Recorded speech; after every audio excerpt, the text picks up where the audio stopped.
네, 여러분 안녕하십니까? Yes, good afternoon. We are here at the second day of the 2020 Seoul Innovation Week. And we're talking about transition, a new wave for cities. I'm announcer Sun Young Park, your MC for today. Today we're talking about the direction and methods for transition to pursue prosperity for all, not just a few. To make balance between man and earth, not take advantage of nature. Today we're here in Seoul, but we're also connecting with cities from all over the world and listening to scholars from all over the world. Also, there's many citizens that are interested in transition that are with us online on the YouTube channel. And I'd like to thank you all for your participation. And also for the challenged in hearing, we also have a share typing service. So you can watch on YouTube. Also, if you go into share typing, you can see the text. A lot of people have participated in this event, and a lot of people have signed up for the lucky draw for the coffee vouchers. But in the window on the YouTube channel, if you leave your name and sign in, then we will pick 25 people. That's in order of logging in, and we will provide through our official homepage coffee vouchers and other gifts and souvenirs. So please participate actively in that. Now, we started yesterday, the whole day, this morning as well, until the afternoon. We've had heated discussions and good presentations. We're here now at the Transition Conference Session 4. We're going through a pandemic right now. And this pandemic has led us to realize the importance of city functions. Many citizens are feeling that. So we're going to hear from global cities around the world to see what they're doing to bring about transition, how they're working with citizens to change the systems. So we're here under the theme of Global City Government's Journey Towards New Transition, and a total of 7 presenters are waiting to present. Now we're going to start with the City of Seoul, who's hosting this event, and we're going to talk about a strategy to create a transition city Seoul. Director General of Seoul Innovation Bureau Jung Sun-ae will give this presentation. 네, 안녕하세요. 반갑습니다. Yes, good afternoon. It's very nice to meet everyone. Thank you very much for joining us as we discuss many issues pertaining to urban city transition. So let me begin. Korea is a climate crisis state. Greenhouse gas emissions, the main culprit of global warming, is continuing to rise. Ecological footprints are a metric of how much area of land is used to produce the quantity of resources that we as human beings consume.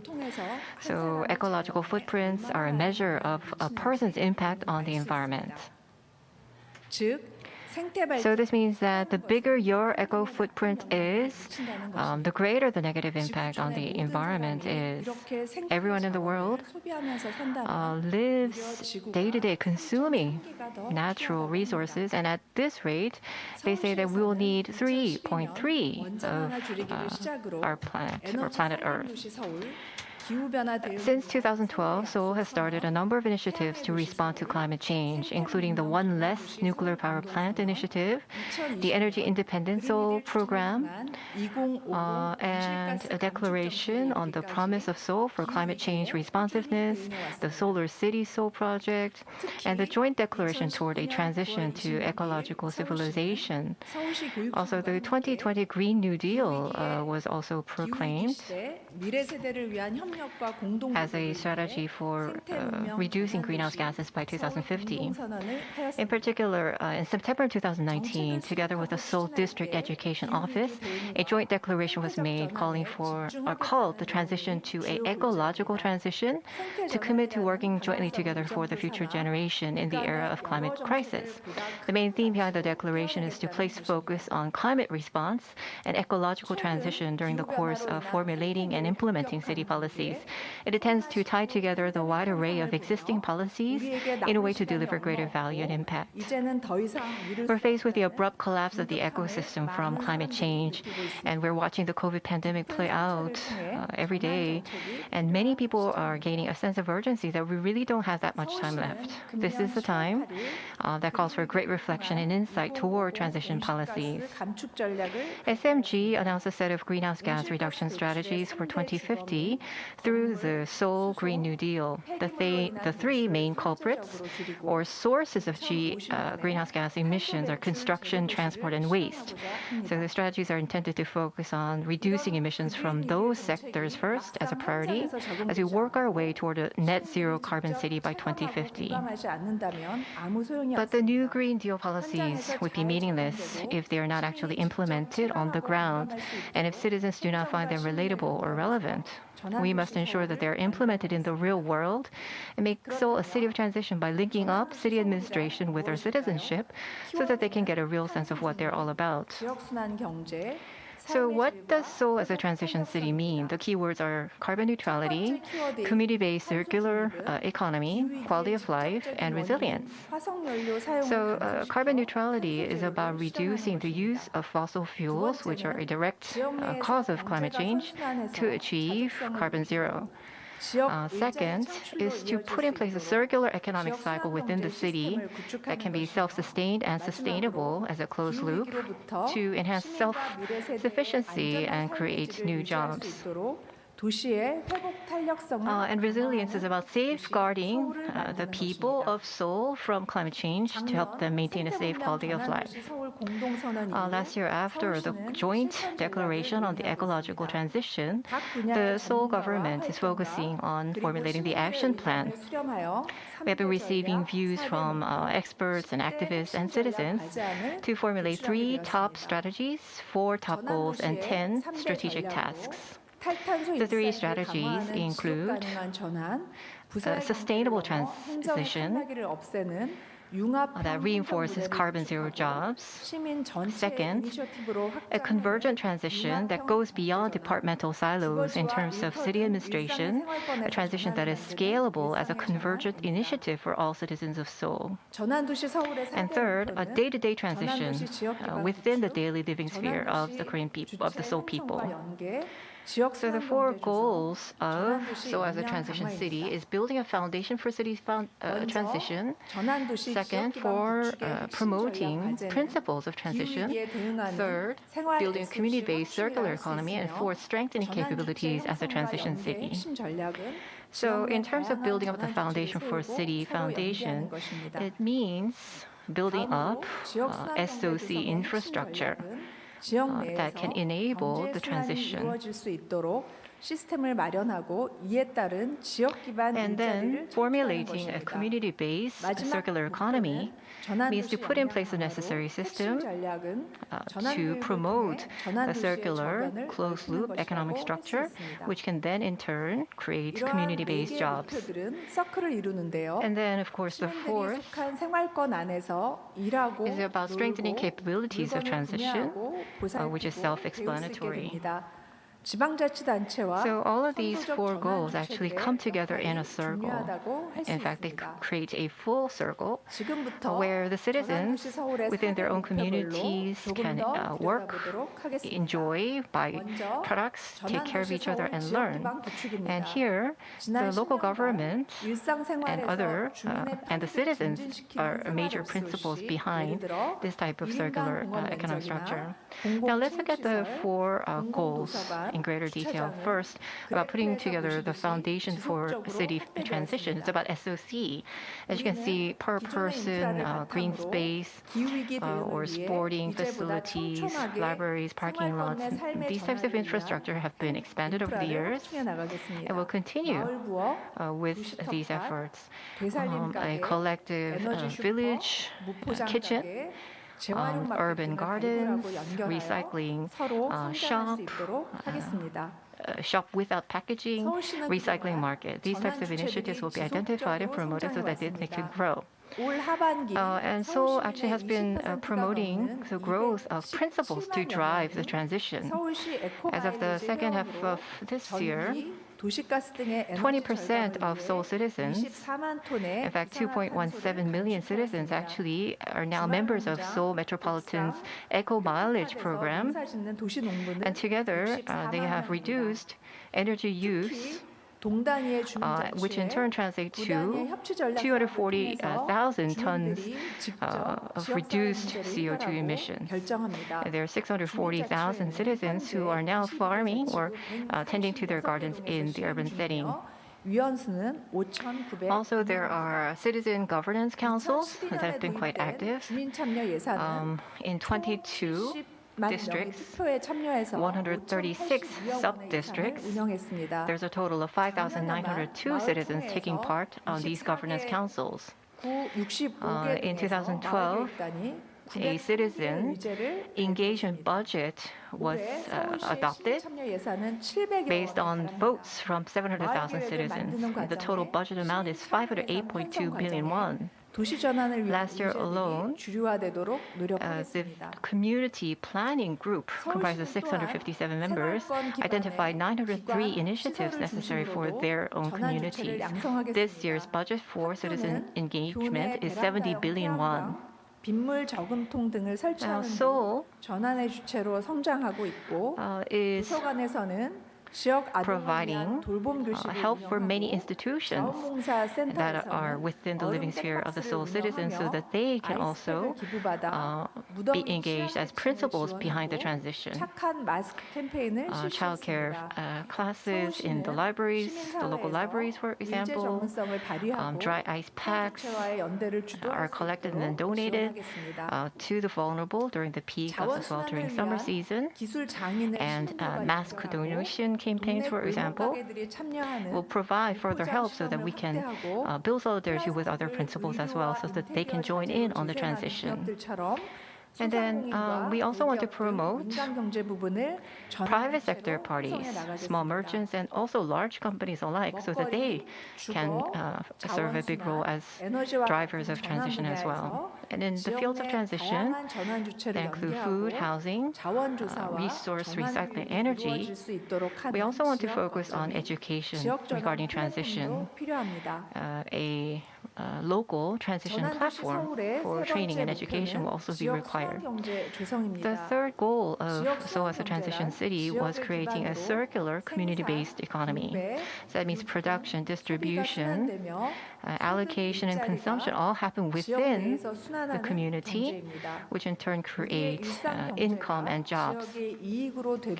So the day-to-day activities within the community come back to the community in the form of income. It's about building up the self-sufficiency, resilience, and self-reliance of the communities. Now, the important thing here is sustainability, and we need to make sure that there is transition of the underlying economics in order for this to be sustainable. Seoul metropolitan government wishes to create more community-based jobs through the circular economic system. So, living essential areas like housing, food, recycling, and transport, well, they will be key areas where we can create jobs that are within 30 minutes of the place of residence. For example, there can be an urban farmer who produces wholesome goods, and then it is sold directly to citizens or to a food processing company within the community. And then the food waste is also processed within the community, and then made into compost, which is then returned to the farming household. So it's about circulating jobs and money within the closed-looped community. And then we can imagine similar schemes within the transport sector or the smart local mobility sector as well. So Seoul Metropolitan Government will strategically focus on the food area first with some pilot programs slated for sometime next year. So we'll begin with pilots and then build up in phases as we intend to build up a larger cluster. Seoul Metropolitan Government wishes to build on the social innovation policies and experimentation to date as a source of energy to drive city transition. Transition cannot be achieved just on the strength of any one party alone. It takes the concerted effort of Seoul government and the citizens, the central government, companies, academia, where everybody takes courage and plays their relevant roles. 정선의 서울특별시 서울혁신기획관께서 So thank you very much. That was a presentation of Director General of Seoul Innovation Bureau, Jung Sun-e. And she talked about Seoul's strategy in creating a transition city. And like was mentioned, we have to change our lifestyle, and local community problems can be solved, as well as build a circular economy that will help in bringing about sustainable development. So we should all focus our strengths together to do so. Now let's move on to the second presentation. From Sorbonne University in France, Professor Carlos Moreno will give us a presentation. And he's going to make us think about how we have to change our community lifestyles. And he's going to talk about the 15-minute city, rethinking mobility through the lens of living communities. So please, Professor Moreno. Good morning, ladies and gentlemen. Cuando quieras. Thank you for the kind invitation. It's a great pleasure for me to be here for sharing with you my vision, practices, and experiences about urban and territorial transitions. I want to share with you my concept of 15-minute city. This is a very worldwide popular concept today. I am very honored for that. In fact, what is the 15-minute city?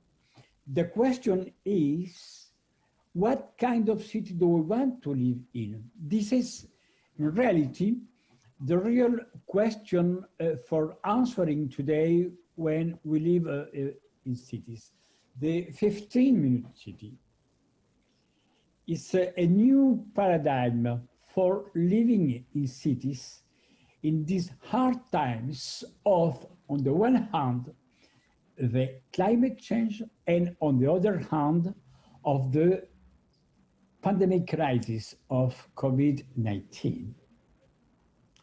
The city of proximities, the 15-minute city, is based on three essential concepts. The chrono-urbanism, this is a new rhythm of the city. The chronotopia, how could we develop the multipurpose functions in the infrastructures in cities? And the first concept, the topophilia, how could we develop new urbanities in cities? Love of places, love of our streets, love our squares. We wanted to live in a new era with the sustainable cities. We want to base the 15-minute city in the sustainable development goals. The 13th SDG is the climate actions. The 11th SDG is to live in a safer, resilient, and sustainable cities. For that, in fact, we need to break with the modern urbanism based on a system with the productivity all time. And this system has totally separated the essential urban functions in cities. If we wanted to take our time, if we wanted to break with the hectic city, with the anonymous city, we needed to build this new way, the city of cities. If we wanted to take our time, we want, in this case, develop a new high quality life in each one of our cities. The 15-minute city is a concept presented in 1 minute 15 seconds. La ville du quart d'heure, c'est l'humain au bout de la rue. C'est au cœur de la ville, mettre le cœur des hommes. C'est les services de proximité accessibles à tous, à moins des quarts d'heure, à pied ou en vélo.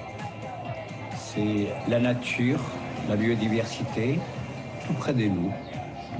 Des rues piétonnes, des rues végétalisées, moins de circulation. C'est les écoles ouvertes sur les quartiers. La ville des quarts d'heure, c'est un lieu, plusieurs usages. C'est quitter la mobilité subie pour aller vers la mobilité choisie. C'est dire bonjour à tout le monde. C'est des services qui permettent de rendre une ville apaisée. C'est pouvoir vivre plus librement dans la ville, profitant de son quartier. C'est la ville pour tous.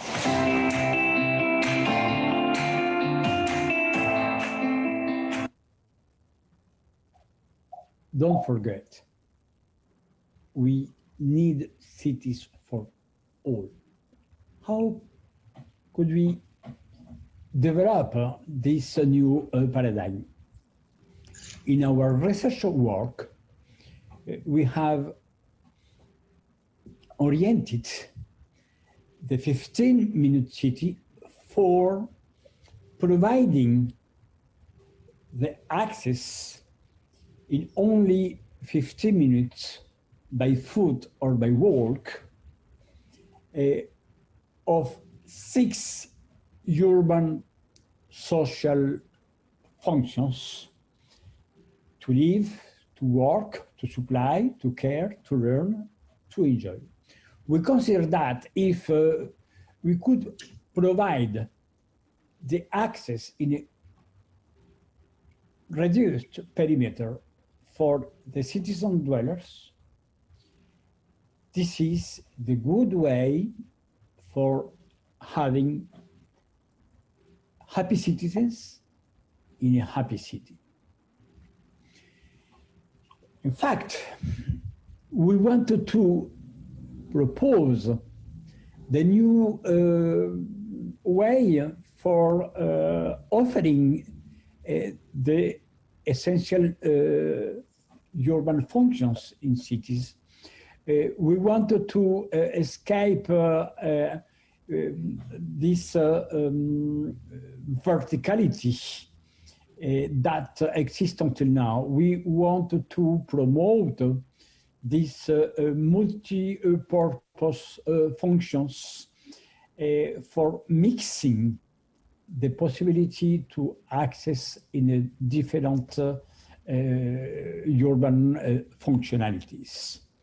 This is the way, at the same time, for increasing the index for living with a good quality of life.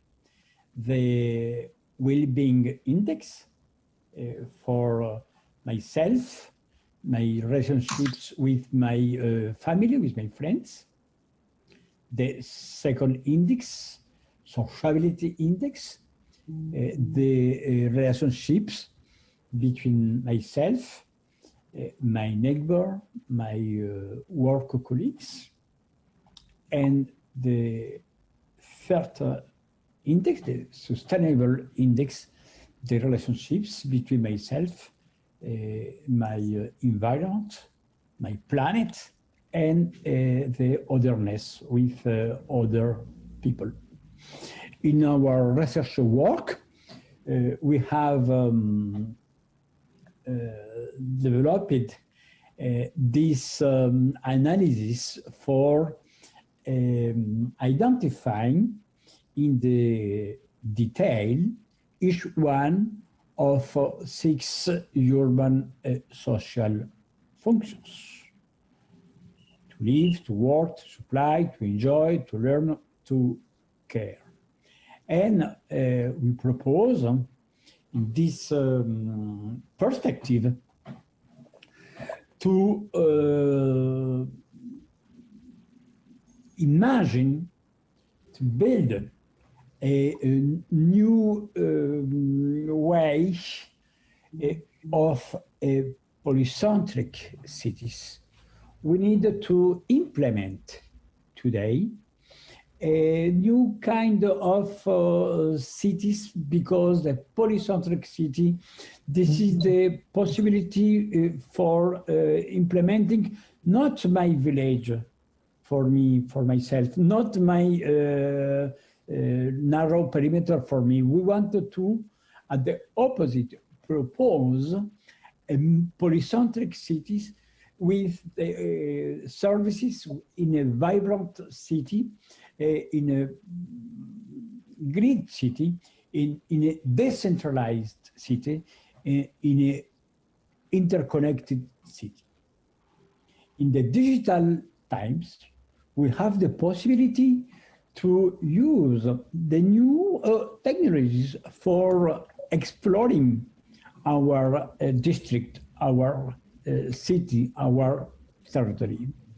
This is today a very wonderful possibility for visualizing the completeness or incompleteness of the services in my territory, to develop the new territorial diagnosis and to formulate new urban strategies. This is the case, for example, when we have been assisting to emergence of the COVID-19 pandemic crisis, because with this kind of digital platform based on this concept of the city of proximities, the 15-minute city, we have the possibility to discover and to access of the care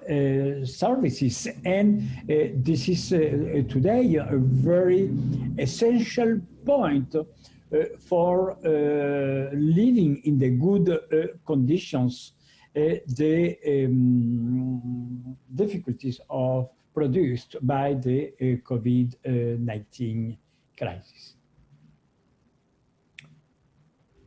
Okay. What is this new situation in Paris? Good news. The mayor of Paris, Miss Anne Hidalgo,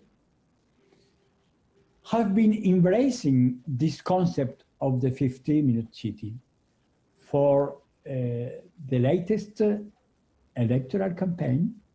She has proposed this concept customized for the city of Paris in order to transform the city of Paris in a 15-minute city, not by a magic wand, but in the in the present new mandature. We have in fact 6 years for transforming Paris in a new city of proximities. The mayor, Ms. Hidalgo, said we need to do a big bang of proximity in Paris. Paris is the first city in the world to have designated a deputy mayor who is in charge of the 15-minute city. Paris, in fact, is a pioneer city, and today the transformation of Paris in a 15-minute city is working in progress. In these hard times, in these double hard times of the climate change and of the pandemic COVID-19 crisis, I consider that we live in a big opportunity for changing our lifestyles radically. We need to transform in our proximity our lifestyle and at the same time our work style. We could use today the new technologies, the digital technologies for working. This is the case for many people today around the world. We could use the remote jobs for reducing our mobility without mass transportation, without take my individual car, and to live in the proximity for working in the places dedicated for co-working, for corp working, because we don't need the corporate building with 1 hour or more for going from my home to my office in a poor conditions. We consider that we could radically change our work style and at the same time to transform the relationship between myself, my neighbor, my family, my friends, because the proximity is today the key for living differently in my city. We want today to propose this new journey because we need to take our time for transforming our cities in the 15-minute city, for retrieving peaceful and green streets, to shop close to my home, to access of multiple services, to find the new resources to reconquer the public space, to transform its purpose into a new multi-services areas.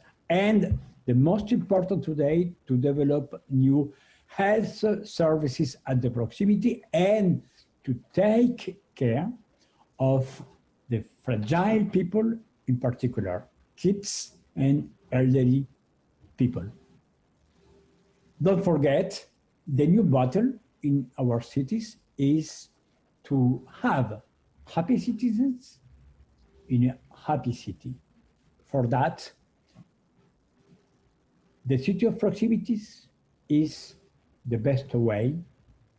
We need today to transform our cities, and the 15-minute city concept, it is a very good way for this city for all. Thank you so much.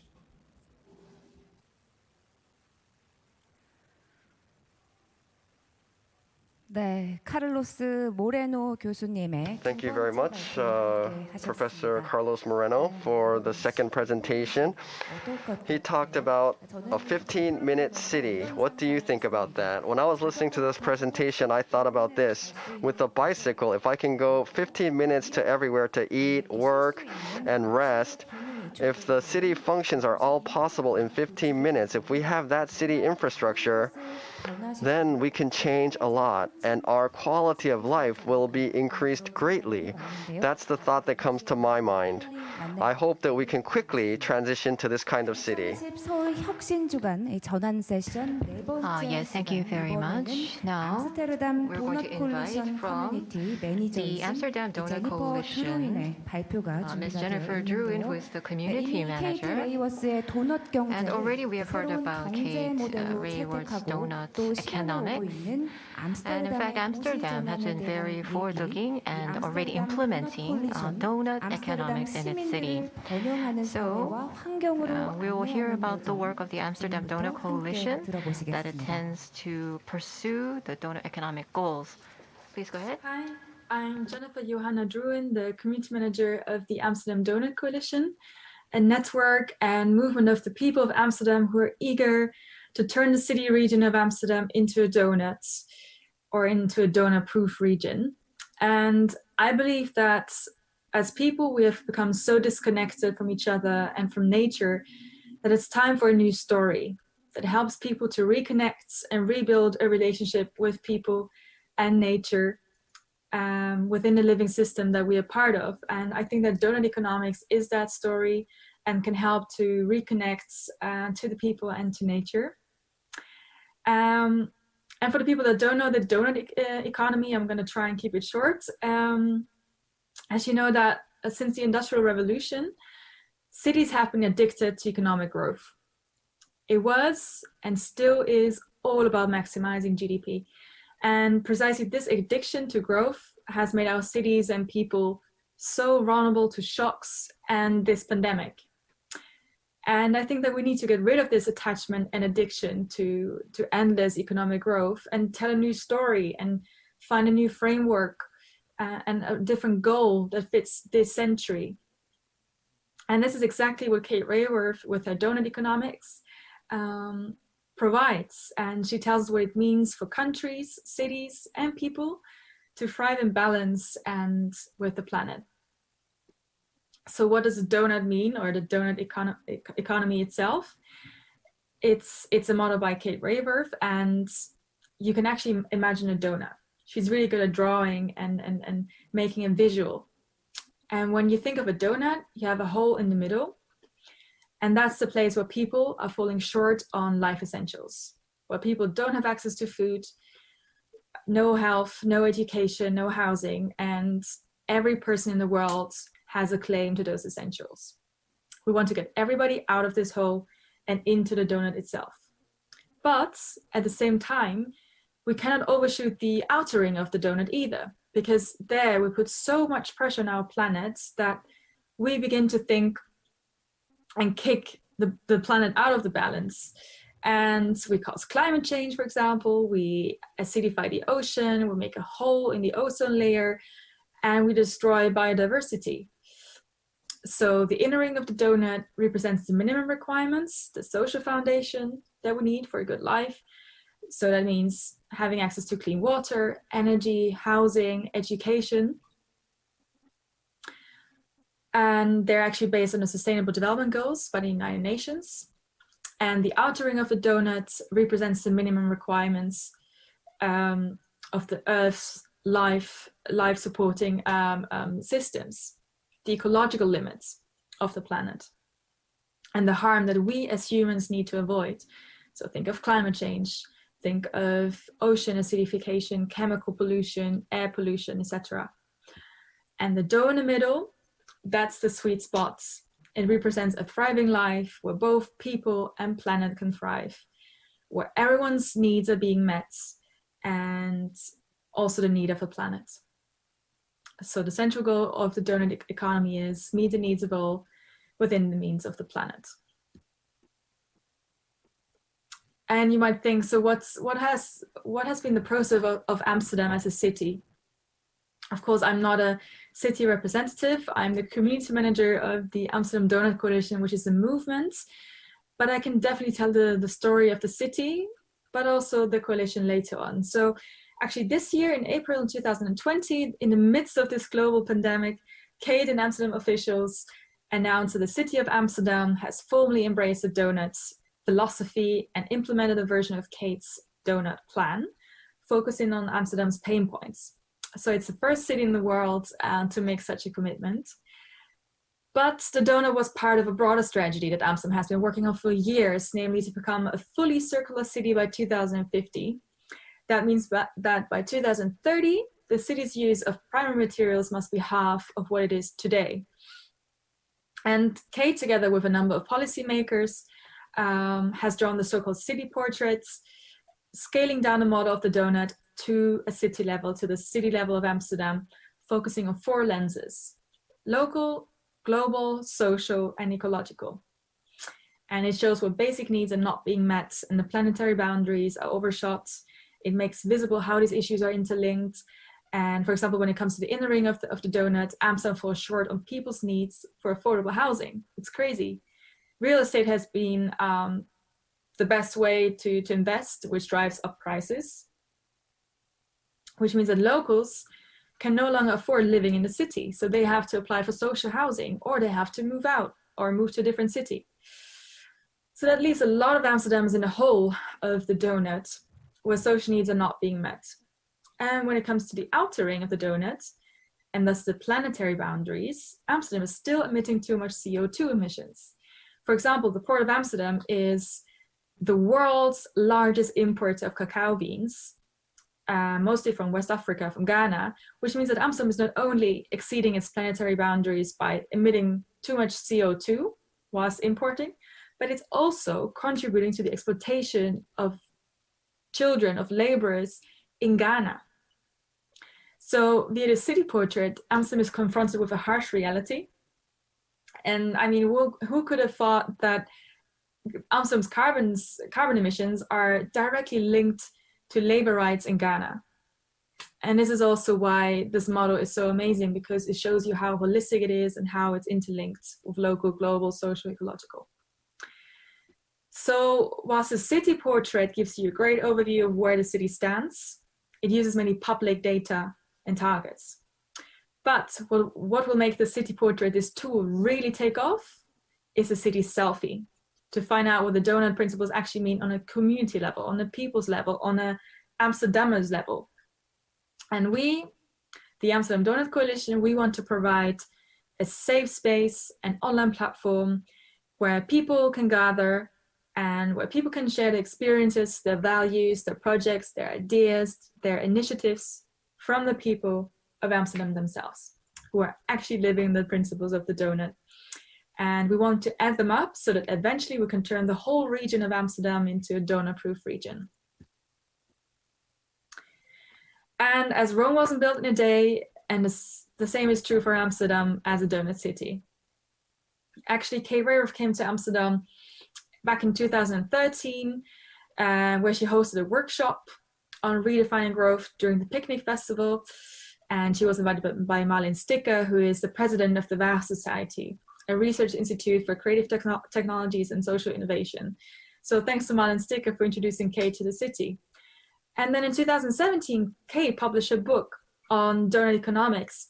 And in 2018, the Dutch translation was released. And the book received so much attention, so much media attention. Not only did Kay get invited to loads of keynotes, speeches at different festivals in Amsterdam, but there was also a documentary being made, which got a huge traction and people were watching it.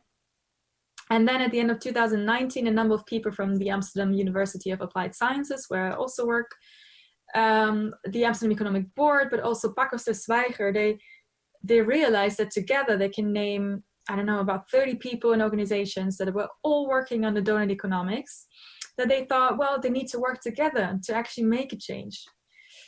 At the same time, Kate has been working on city workshops together with the municipality, C40 and Circle Economy on the Thriving Cities Initiative. And she also became the professor of practice at the Amsterdam University of Applied Sciences. And the first donut deal was launched in Amsterdam Southeast, thanks to Anders Steikel, the initiator of the donut deals. So as you can tell, there were more than 30 different initiatives, people, projects, and organizations that were using the principles of the donut economy, but there was still a story missing. that connected those local change agents and networks. So there was a huge momentum in the city that could be felt by different parties, but there was no one entrance, no synergy, no alignment. And they were all working in silos, they didn't know of each other, and all that energy and initiatives had to be added up so that actual systemic change can happen.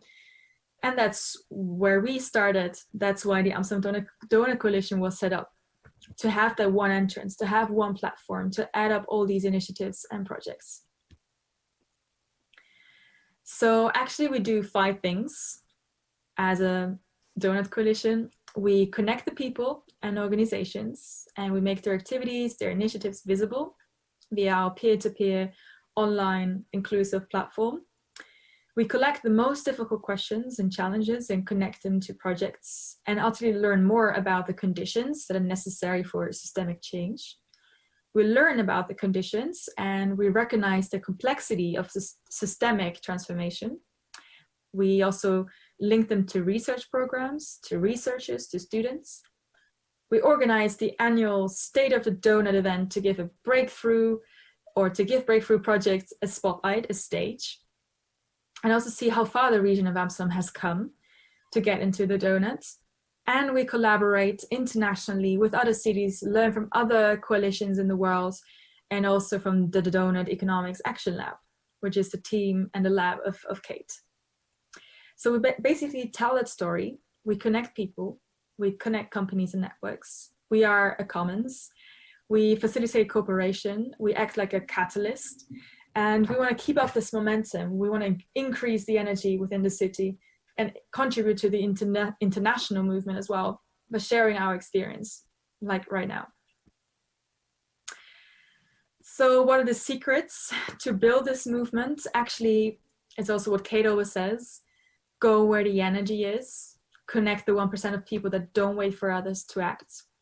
The creators, the starters, the doers, the pioneers, the people with positive energy. And these are the people that you want to find and connect. And we also believe in the Amsterdam approach, where you connect people from the triple helix, from the government, knowledge institutions, corporates, connect niche innovators, NGOs, networks, startups. And it doesn't matter if they're stagiaires, if they're trainees, or if they're CEOs on the top level, as long as they are the ones with positive energy that want to change something and do something about it. Also, sketch a shared dream. What are you dreaming about? Create teams with no hierarchy, where everyone is equal, and organize moonshoot activities, dream big, make time to celebrate. Create an online platform that is inclusive to everyone and transparent about everything. Be open, honest about everything. Speak out your worries. Focus on what goes right. Give each other feedback. Be open to failures, make mistakes, fall down and help each other get up again, and just be human, just be yourself. And I think that through the model of the donut, we see that we're all part of the same story. We all have the same purpose. We want to meet the needs of all people within the means of the planet. And to achieve that dream of the thriving planet, we need to work together. Whether people are driven by green, by social, or by neighborhood initiatives where eco and social are coming together, via this donut model, we see that all the things are connected and we have to work together to cross-pollinate. So I think that we've already planted the seeds of a new paradigm, but what we need now is to amplify that. Join networks so that the positive energy becomes irresistible. Tell a new story instead of fighting the old one, and be an activist, be a creator instead of a pessimist. And enjoy the journey. 네, 감사합니다. 제니퍼 드루인 Yes, thank you very much, 매니저께서 이 암스테르담 Community 도넛 Manager, 콜리션이 Ms. 이 Jennifer 암스테르담 Druin, 시민들을 번영하는 took us 사회와 through 환경으로 the activities of the 안내하는 Amsterdam 여정에 대해서 Donor 발표를 Coalition 해 주셨습니다. as it 도넛 경제라는 onboarded the citizens 지구에 of Amsterdam 입히지 않고 in the 또 transition toward the 시민과 donut 사회가 economy. 함께 It's 원하는 about the 수준의 citizens, 경제 society 활성화를 working together to 이루기 activate 위한 것일 텐데요. or 이 vitalize their 포스트 economy 팬데믹 사회에서 without 도시를 재건할 수 있는 excess, without 좋은 해법이 going 되지 beyond the bounds of the planet's resources. So I think it was quite inspiring and full of hope. Thank you very much. So next speaker, the fourth speaker, is from Helsinki. And in Finland, the capital is Helsinki, and in 200 years, there's a big change going on right now. And we're going to hear about that, about circular economy and sharing economy. The city of Helsinki's roadmap, we're going to hear about that. And environmental inspector in the city of Helsinki will give this presentation. Hello, everybody. My name is Leona Silberstein. I come from the city of Helsinki. I work in the environmental department, and my job is about promoting circular economy in the city organization. First of all, I want to thank you very much for the invitation to come and talk to you in your event. I'm going to tell you about our roadmap for circular and sharing economy. First, a little bit about the background. The Helsinki city government approved the Carbon Neutral Helsinki 2035 action plan in December 2018. So we aim to be carbon neutral in the year 2035. The action plan includes a total of 147 actions, which are mostly related to energy efficiency and the use of renewable energy resources in town planning, traffic, construction. Circular economy is not very thoroughly included in the action plan, but it does recognize the role of circular economy in mitigating climate change. And that's why there is a separate action about creating a roadmap for circular and sharing economy for the city of Helsinki. We started this work in early 2019. We have defined 4 focus areas for the roadmap. And we chose these based on the potential they have in circular economy and decreasing emissions for the city of Helsinki. We arranged workshops in all of these focus areas in the fall 2019. We invited to the workshops different experts from the city organization, but also from different companies, regional environmental organizations, consultant agencies. The draft roadmap was completed early this year. All the participants in the workshops had a chance to give their opinions of the draft. It was also presented in different executive groups in the city. This way, we wanted to gather the approval and commitment of the city workers already before the roadmap was approved. And it was approved politically in May this year. About the structure, since it comes from the Helsinki Carbon Neutral Helsinki action plan. So similarly, the time span in this roadmap is also to the year 2035. This means that we have defined goals for each of the 4 focus areas where we want to be in the year 2035 in terms of circular economy. We are going to step through interim goals every 5 years. The roadmap now includes 31 concrete actions to support these goals. The actions are now set to 5 years forward, to the year 2025. This is simply because we don't know how the world looks like in 15 years. Circular economy is going forward in very high pace right now. Legislation is changing all the time. Technologies, ways of operating are changing. So we need to advance step by step. Now we have actions 5 years forward. Then we'll have a check where we are, and then we will update the roadmap with the next concrete steps forward. I'm going to show you some examples of the goals and actions that we have in the roadmap. The first focus area is construction. Now, when we talk about construction and climate change, we usually talk about energy efficiency and the use of renewable energy resources. Especially here in Finland, we live in a cold climate, so warming of houses is one of the greatest sources of GHG emissions. So this is a very important aspect to work with. But we shouldn't forget the materials that we use in construction.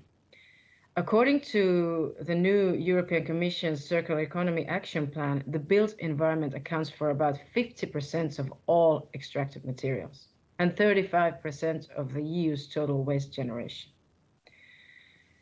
And also, the use of construction materials is also a great source of GHG emissions.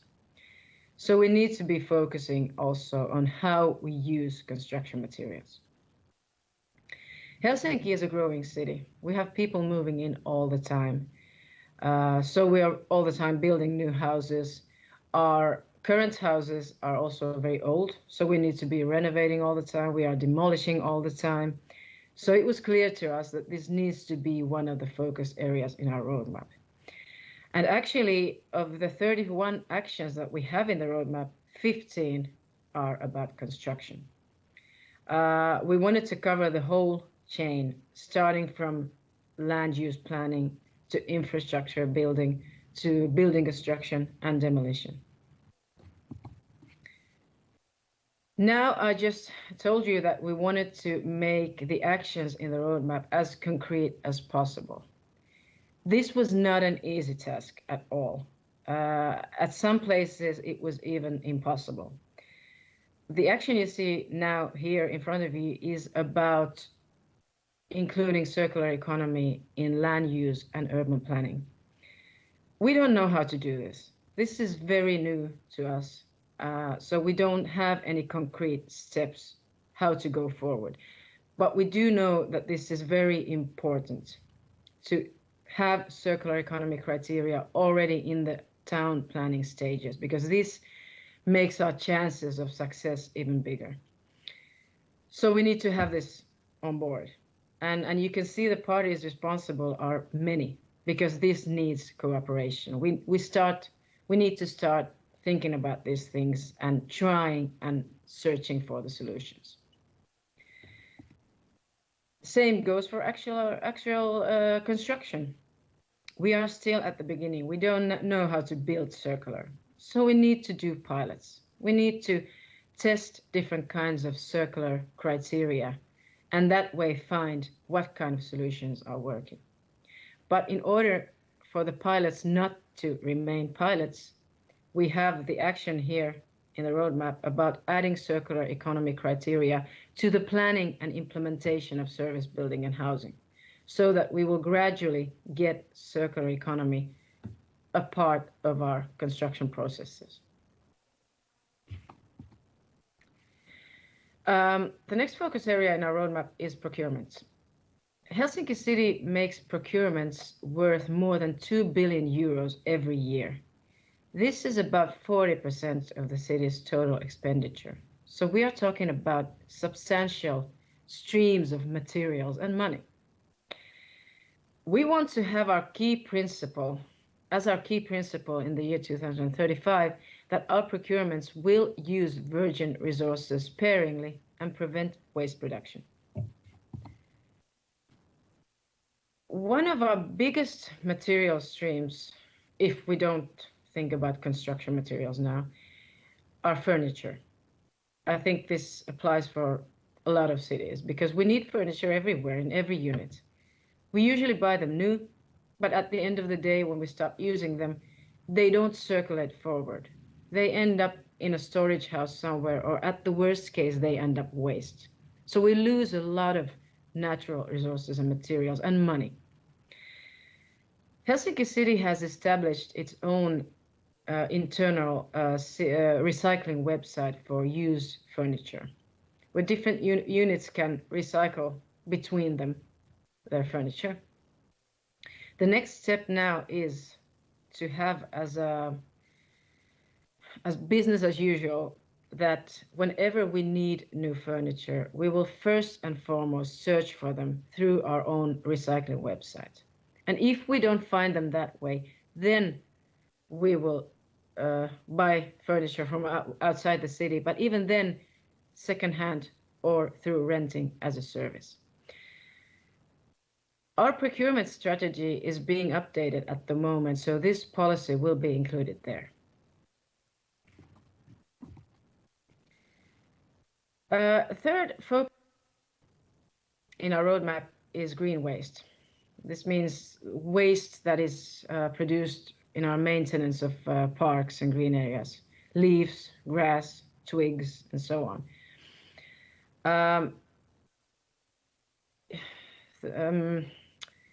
Using the value in green waste and recycling of nutrients is a very important aspect in circular economy.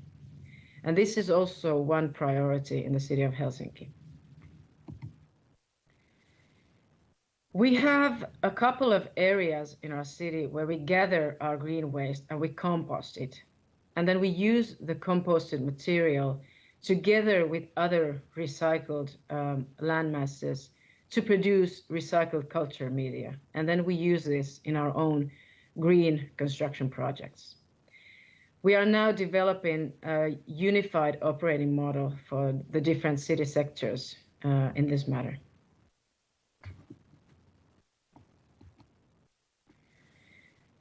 The fourth focus area in our roadmap is about promoting sharing economy and business opportunities related to circular economy. When we had our workshop in this theme,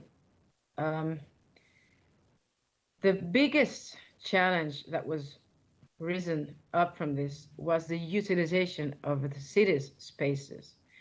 We have a lot of vacant spaces and premises in the city, and also a lot of underused spaces. So we need to start doing something about this. We already have an internet-based booking system for the city's vacant spaces, which the residents can use. But not all of the spaces are in this system, so we still have a lot to do.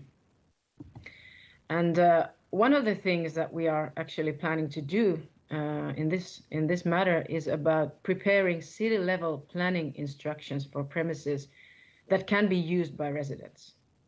So this will concern the new service buildings and also those that we are going to be renovating. So this way we want to add even more spaces to this booking system and get our own spaces more efficiently used. Now here were some of the examples that we have in our roadmap. I would like to conclude by saying a few words about how we are actually monitoring the progress in our roadmap. In the beginning of my presentation, I mentioned the carbon neutral Helsinki action plan. It has a monitoring tool called the Helsinki Climate Watch. Now this is an open internet page, which anybody can just Google and go in and watch. All the 147 actions are in this page. Every action has its own page. You can see it here now on the slide, and an example of an action. I'm sorry, it's unfortunately only in Finnish, but I can try to explain you how it works. So every action has its own page.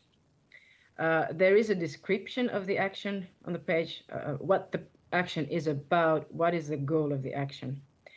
Then you can see on the right-hand side, there are all the responsible parties in the city for promoting this action and contact people.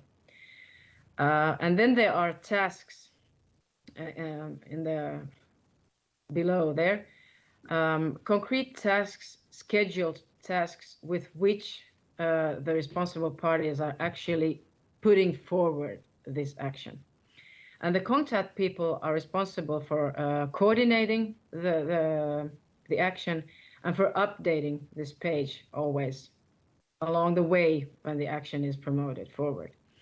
So this is kind of tool for us to kicking these actions forward, and also it's a way for the residents to follow what we are actually doing. It's a very transparent, open way of seeing how we are actually working with these actions and putting things forward. Now we are about to create a similar monitoring tool for the roadmap, which is about to be published by the end of this year. So after that, we will be able to follow also how we are doing in terms of circular economy. This was it for me. Thank you very much. You can see my contact information here. So please feel free to contact me if you have any questions or anything you would like to talk about with me. I'll be happy to answer. Thank you very much. I hope you have a pleasant event. 네, 감사합니다. 레오나 실버스타인. Thank you very much, Leona Silverstein. She talked about the case of Helsinki. Basically, to have a good, high quality of life, it's not about just a lot of produced goods. We have to think about other things. Instead of possessing goods, how can we change the consumption patterns of people, behavioral patterns, and think about circulating goods, making a circular economy? That's very important, I think. And in that respect, Helsinki talked about what their plan is in this respect, and it was very inspiring. Thank you very much. Now, what kind of journeys are the cities across the world embarked on across the world? We are now happy to hear the fourth case study of transition. This time, we redirect our focus back to Seoul. The next presenter is Mr. Lee Dong-jin, head of the Dobong-gu district, and he will talk to us about his local government's efforts to become a sustainable city, focusing on the actual experience of Dobong-gu district. So let's go meet Mr. Lee. 네, 여러분 반갑습니다. 저는 yes, very nice to meet you. 도봉구청장 I am 앞서 세계 여러 I'm the head, the mayor of 혁신 사례, Dobong-gu district here in Seoul. 잘 들었습니다. I appreciated the presentations about the transition initiatives of different cities 지속 가능한 around the world. 도시로의 전환, And I would like to talk about the role of the local governments, what kind of efforts are required in order to transition to a sustainable city. And I will also talk to you about some efforts and initiatives that already took place at my district, Dobong-gu. 인류 모두가 겪고 있는 Now we are living in unprecedented times, challenged by COVID-19, the pandemic. 이 지구는 안전한가? So it makes us ask whether our planet Earth is actually safe.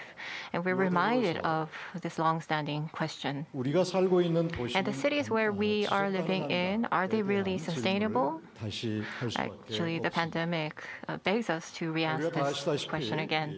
우리의 As you're aware, 기후위기를 planet Earth is 심각한 experiencing 기후위기를 겪고 있습니다. a severe climate crisis 이전에 대비해서 relative to pre-industrial times. 1도씨 이상 상승했고 Global temperature has increased by over 1 degree Celsius, 평균 해수면이 and sea levels, on average, for the last 5 years, has increased by 5 millimeters. 빙하는 And also the glaciers 지난 10여 년 have been melting over the last 10 years. 20억 톤이나 About 252 billion tons have been lost. 세계 가장 유명한 And here is the world's most famous newsmaker, or one of the newsmakers, who was cited as the youngest person of the year by Time magazine ever, 툰베리를 선정한 바가 Greta Thunberg. 툰베리는 지구에 대한 막연한 불안감을 She succeeded in transforming our vague concerns about planet Earth into a global change, a movement demanding global change. 우려하는 그런 So 차원을 넘어서서 we have to go beyond just worrying at a time requiring immediate action. 그레타 툰베리는 I think we're reminded of this through 북극곰과 Greta Thunberg. 오른쪽에 보이는 소는 Now, the polar bear and the cow. 먼저 북극곰에 You 대해서 see 말씀드리면 우리가 다 Here, 아시다시피 the polar bear on the left, as you know, 이태리하게 얼음 위에 서 있는 북극곰을 보면서 is standing precariously here. 기후위기를 우리는 우려하고 있습니다. So, of course, it signifies concern for global warming. 이야기처럼 들렸습니다. But when we talk about polar bears, it sounded like something distant and far away. Last year, during the summer, we actually had torrential rains, 장마는 a lot of flooding, 우리에게 and the longest ever monsoon season, which brought home the message that global warming was not something that was far away, but it was something that was immediate and direct to us. The cow on the right-hand side is from Korea, and it escaped to a rooftop during the flooding that we had last year. So these two images, well, there was a painting of these two animals to symbolize the climate crisis that we're currently facing. And so it's actually hung up at one of the facilities within our district, and it's a constant reminder that the climate change crisis is already upon us. Now let's talk about the cause behind climate change, which is carbon. On the left-hand side, you see the top 10 emitters nationwide were ranked 7th. And then on the right-hand side, this is from last year. But if you look at the increase in CO2 emissions compared to 2017, many countries have been working very hard on reducing emissions. But then in contrast, Korea, as you can see, is still increasing its emissions. In 2015, well, the Paris Agreement was a product of global commitment that we cannot stand by doing nothing any longer. LEDS, a long-term low carbon development strategy, was established to maintain the increase in global temperature to below 2 degrees above pre-industrial levels. Now, what we have to do, it's actually very close from us. We have to start immediately think global, but then act locally. I think this mandate is more relevant today than ever. Now, in order to respond to this climate crisis, actually, we have been starting quite early. In 2012, Mayor Park started the One Less Nuclear Power Plant initiative, and we were very receptive in adopting the plan. In 2015, we joined as a member of ICLEI, a group of local governments worldwide for sustainability. In 2019, we became a member of GCOM. And in 2020, we declared zero carbon strategy for 2050, and also we're the first district in Seoul to establish a long-term plan of reducing greenhouse gas emissions by 2050. 도봉구는 2050년 도봉구, 실현하기 in order to achieve net zero in 2050, 탄소 배출량인 134만 2천 톤을 we want to reduce emissions, which were 1.34 million tons in 2005, down to 1.00 million tons in 2025, 805,000 tons in 2030, 42,000 tons in 2040, and then finally down to zero in the year 2050. So we have formulated 23 tasks under 7 strategic areas, and we have a number of more than 60 sub-initiatives in place. So of the core strategies, first is a strategy on green building. We want to adopt more zero-energy buildings. The city building will be transitioned to a zero-energy building next year with 50% energy sufficiency.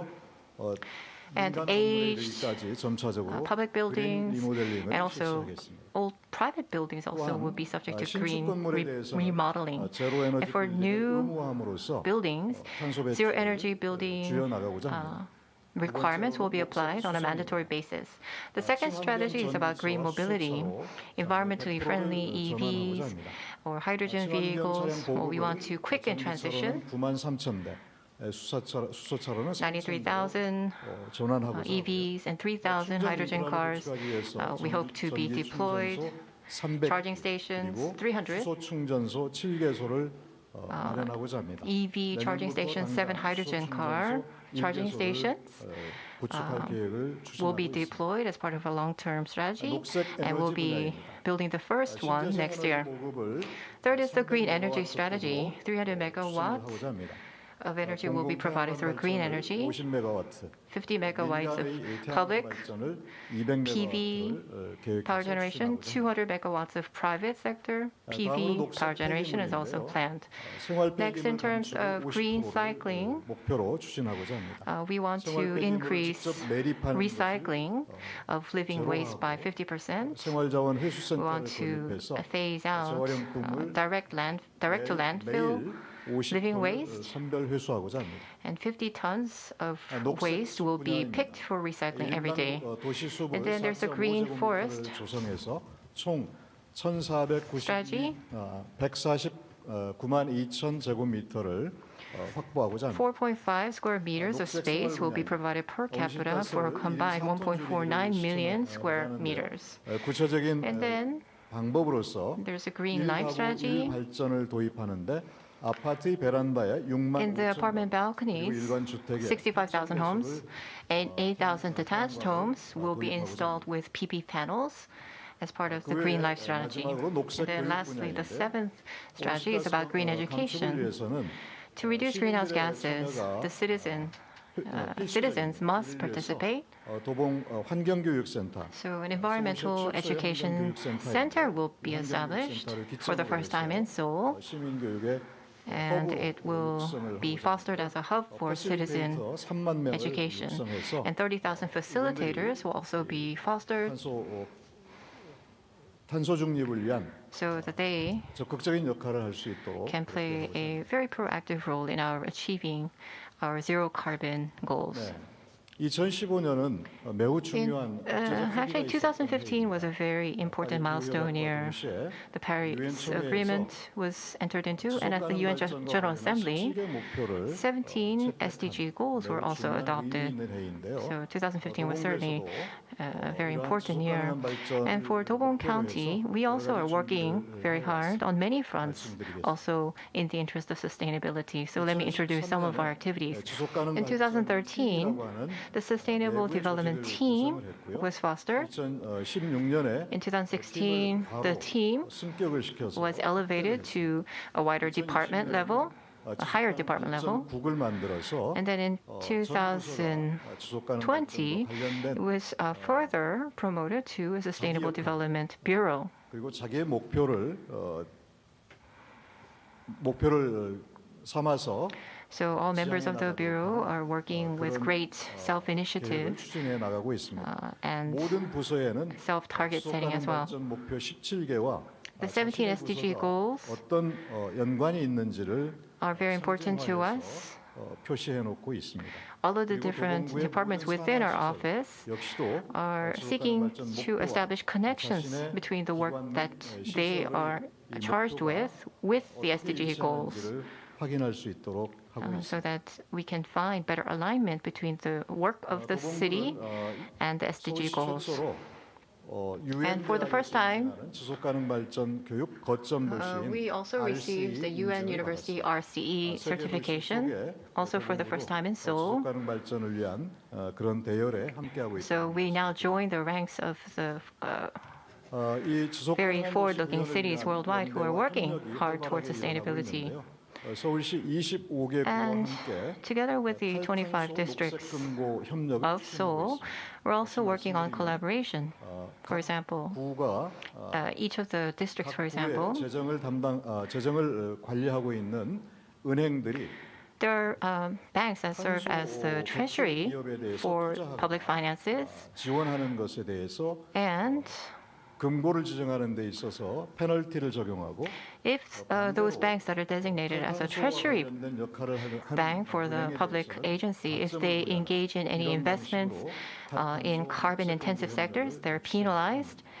As we want to encourage banks to make investments in the zero carbon or post-carbon sectors. And we're also working together with other basic level local governments in Korea. 지방정부의 역할을 앞으로 기대하게 되는 And we took part in this ceremony where we declared 이와 더불어서 collectively 전국의 a state of climate 광역 crisis. 그리고 기초지방정부가 함께 And 63개의 the 16 basic local governments, the cities, 2050년 탄소 중립을 위한 공동선언을 jointly made a declaration together with the 17 regional wide area 대한민국의 local governments to declare zero net carbon by 2050. This is a photo taken from that ceremony in September this year. And of course, we're working very proactively with the central government as well, which is encouraging. The Korean government has been working towards reducing CO2 emissions most recently, but we need to reflect on the fact that in the past that was not the case. And so it actually, we are now calling on the central government to act more proactively and step up their efforts. And so with that, I'll conclude my presentation. Thank you very much. 네, 감사합니다. Yes, thank you. We heard from Mayor Lee Dong-jin, head of the Dobong-gu district. Thank you very much. Dobong-gu is one of the forward-moving districts that make up a part of Seoul in terms of sustainability. So thank you for sharing your vision and also the various policy measures. I think we now get a sense of why your district was able to achieve as much as you have. And you said it's no longer a time for worries, but we have to move now to action. And hopefully we can see a spread of more of these types of initiatives beyond Dobong-gu so that all the districts can really mobilize together and work together toward transition together. 경제 담당 책임자 조한 라보아의 발표. Social Economy Commissioner at the Economic Development Service of the City of Montreal, Johan Lavoie, will talk about contribution of social economy to the ecological transition, the case of Montreal, Canada. So we're going to look at some specific examples of Montreal in Canada. Hi.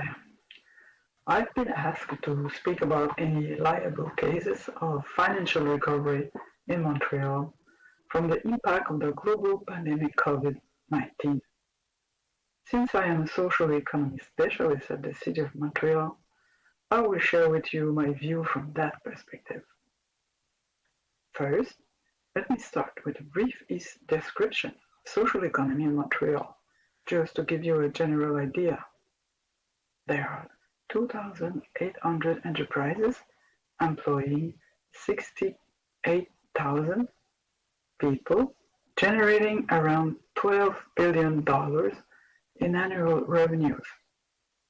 To give you an idea of the importance of social economy, its employment rate is equivalent to what we have for the tourist industry in Montreal, which is 7%. Montreal's social economy represents roughly 25% of Quebec's social economy. Now, that being said, what's the impact of the pandemic on social economy enterprises in Montreal?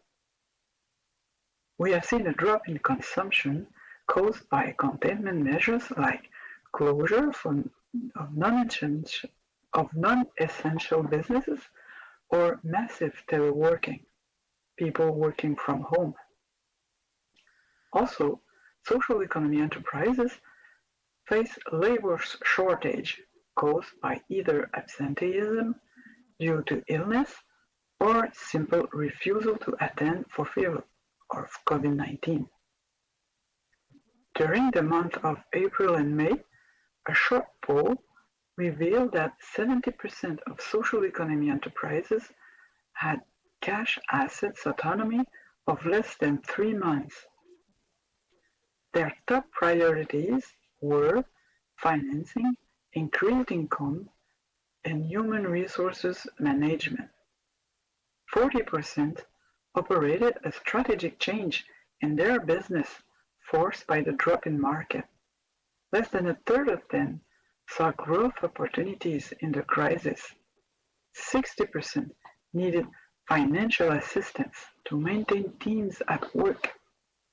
And lastly, 1 out of 3 respondents would have liked to receive psychological support. As you can see, social economy enterprises were pretty shaken by the crisis caused by the pandemic. But I would like to specify they were affected just as much as any other small and medium private enterprises. The Economic Development Services at the Service of Montreal could not see any difference between the message that were conveyed to us from private enterprise or social enterprise. The sudden market decline combined to a shortage of human resources affected both models and in the exact same way. The pandemic also impacted social needs. In the province of Quebec, we have seen the terrible effect of COVID-19 outbreak in long-term care residences or other seniors' residences. Our healthcare system was also threatened by high numbers of patients, high rate of absenteeism among the healthcare workers due to the fact that they themselves or a loved one were sick. In Canada, healthcare is not a municipal responsibility. Cities and towns are created by provincial laws that define their scope. Education, employment, and healthcare are not municipal responsibilities. Solutions to any healthcare crisis are the responsibility of higher level of government, thus limiting the action of municipalities. In Montreal, apart the healthcare crisis, the social problems created or exacerbated by the crisis concerned access to food security, access to decent housing, and the sudden loss of income for employees, especially women, ethnic minorities, and young people. Those groups are predominant in restaurants and stores that were the first to close and will be the last to reopen. Early this year, the Canadian government rapidly established financial security measures for people who had lost their job. However, financial aid is still not enough for many families. Food security became a very important concern for lots of Montrealers. Sadly enough, 1 in 10 Montrealers is known to experience food insecurity. Social economy to this day is quite resilient. In this special context of COVID-19, what are the factors that contribute to social economy enterprise resilience? First of all, I would say the presence of a strong support network. This network is composed of local financial organizations, human resources committee, entrepreneurship services, regional groups, and more. It can intervene on various levels, like providing financial solutions, helping in human resources management, or offering consulting services. Moreover, this network is well known for its tradition of working together. They regularly collaborate to solve business issues. Social economy sector has its own solid financial institutions dedicated to social economy projects.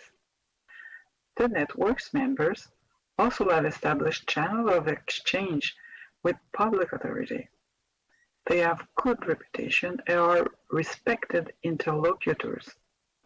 For example, social economy law formally recognizes 2 major provincial organizations as priority government interlocutors. In this time of crisis, one great example of a strong support the network can offer is this program specifically designed to answer to psychological needs of the sector's employees. This free support service is a response to the psychological distress that has emerged in organizations in the context of COVID-19. This initiative is now being studied by the Economic Development Service of the City of Montreal and will probably serve as a model for a similar municipal program offered to local entrepreneurs. For its part, the City of Montreal offers support to social economy enterprises through its own support network for businesses. This municipal network for social and private enterprise offer coaching, training, and financing for entrepreneurs and support them in launching and growing their businesses. The city also supports financially a regional group that promotes and fosters the growth of social economy enterprises in Montreal. A second factor that I think contributes to social economy resilience is how they relate to the market. One of the main characteristics of social economy is its grassroots aspect. 70% of social economy enterprises operate locally and offer proximity services. With the recent Buy Local initiative of Quebec government in response to the sudden drop of consumption, many Montrealers are now choosing to clearly support their social enterprises because they are recognized as local business and are known to contribute to a stable economy. Another characteristic is the nested markets in which social economy operates for the most part. They are present in healthcare services, affordable housing, and child daycare services. All of them were highly requested in the responses to the social crisis triggered by the health measures taken to control the pandemic.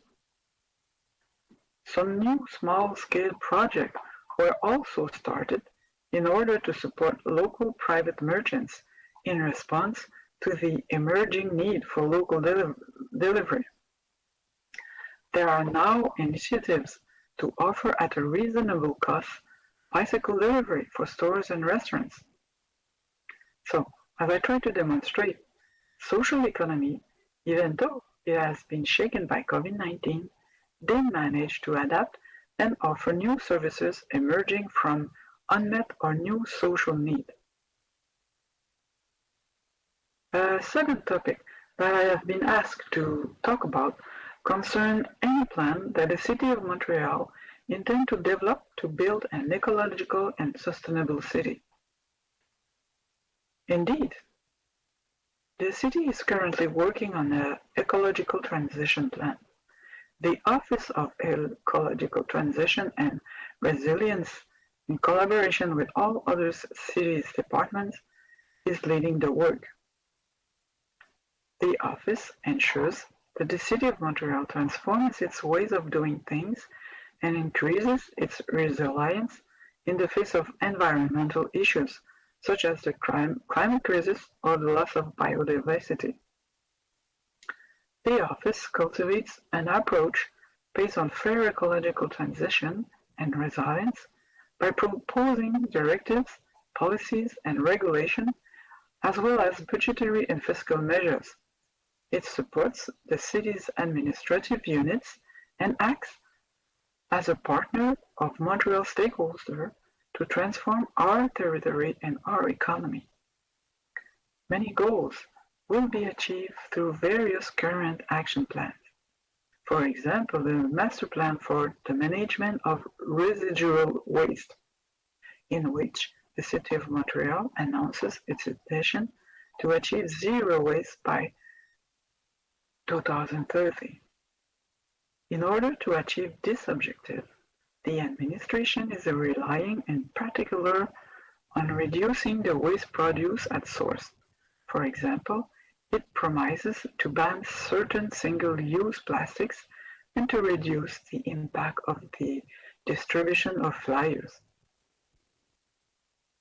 More precisely, the Montreal Resilience Strategy proposes a 5-year action plan intended to improve the capacity of the city and all its partners to deal effectively with disturbance. We understand urban resilience as the capacity of a city's people, communities, institutions, businesses, and systems to survive, adapt, and grow, regardless of the types of chronic stresses and acute shocks they experience. With this strategy, the City of Montreal wants to improve its capacity to anticipate, prevent, and adapt to problems and risks likely to affect Montrealers, as well as Montreal's asset and development. For example, to promote awareness and social engagement among young Montrealers in connection with climate change and urban resilience, the City of Montreal support a local initiative led by a social economy enterprise involved in environmental education to provide training sessions to young Montrealers. One way of improving the city resilience is to recognize the contribution of urban agriculture to its development. Urban agriculture can contribute to improve and facilitate local food security, participate in the development of a prosperous local economy, and enhance biodiversity. The city is working on an urban agriculture policy to be announced in the beginning of 2021. So far, many Montreal's boroughs have adopted various measures like financial support program for local initiatives, regulatory change to facilitate urban agriculture projects, and so on. Many citizen and social economy projects like greenhouse on roofs, community gardens, and chicken co-op projects are thriving. One borough in June this year proposed the first global action plan for urban agriculture in Montreal. This local action plan was developed through a large consultation that reached through the borough, citizen, community groups, social economy enterprises, and private businesses. It is a well-balanced plan that provides space for citizen initiatives, private and social businesses development, and as well as precise municipal regulatory adjustment and action. This year's action plan will focus on adapting the regulatory framework to urban agriculture, as well as upgrading community gardens to safety standards. The next 4 years will be most interesting as the borough want to improve access to the riverbanks to promote the practice of sports fishing, improve the distribution of edible plants to citizens, the planting of trees and fruit shrubs in certain public space, complete the inventory of urban wasteland banks and underused land suitable for market gardening, complete identification of potential sites favorable to the development of urban agriculture, as well as implement calls for projects for citizens, community organizations, large land and property owners. In conclusion, one can see that social economy can fully contribute to the emergence of a more ecological and sustainable society and can work very closely with local governments to reach that goal. Thank you. 네, 6번째 발표 함께 하셨습니다. 조한 라보아님께서 사회적 경제 Yes, thank you very much. We heard about the contributions of socio-economic enterprises in the context of Montreal City in terms of aiding or working together with local governments for ecological transition. 재생에너지 등의 지속 가능성 위주의 도시로의 이 전환을 꾀하기 위해서 In order to transition in the wake of the COVID-19 pandemic, many efforts, especially with the participation of citizens and local governments, are required. And I think the presentation provided us with great food for thought. Now we're going to go to China, and we're going to talk about Shenzhen.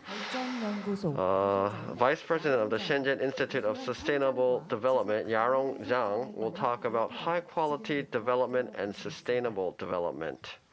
大家好，首先非常感谢主办方给我们提供了这么一个非常 Hello. First, I want to thank the organizers for giving me this opportunity to present about Shenzhen and how we built a paradise for urban innovation and entrepreneurs. Shenzhen is an important city for the Guangdong, Hong Kong, Macau Bay Area. Shenzhen is getting great results through its strategic positioning and is being recognized more and more by the international community and is receiving support for further urban development. Let me then tell you about Shenzhen's special strategic position. 对于深圳发展的支撑。那么在这样一个大的过程中，我们有必要先汇报一下深圳的一个特殊的身份。China has selected Shenzhen as a global sustainable development demonstration zone.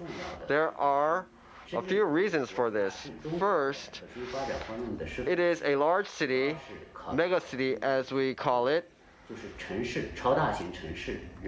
The population is 20 million with an area of 2,000 square kilometers.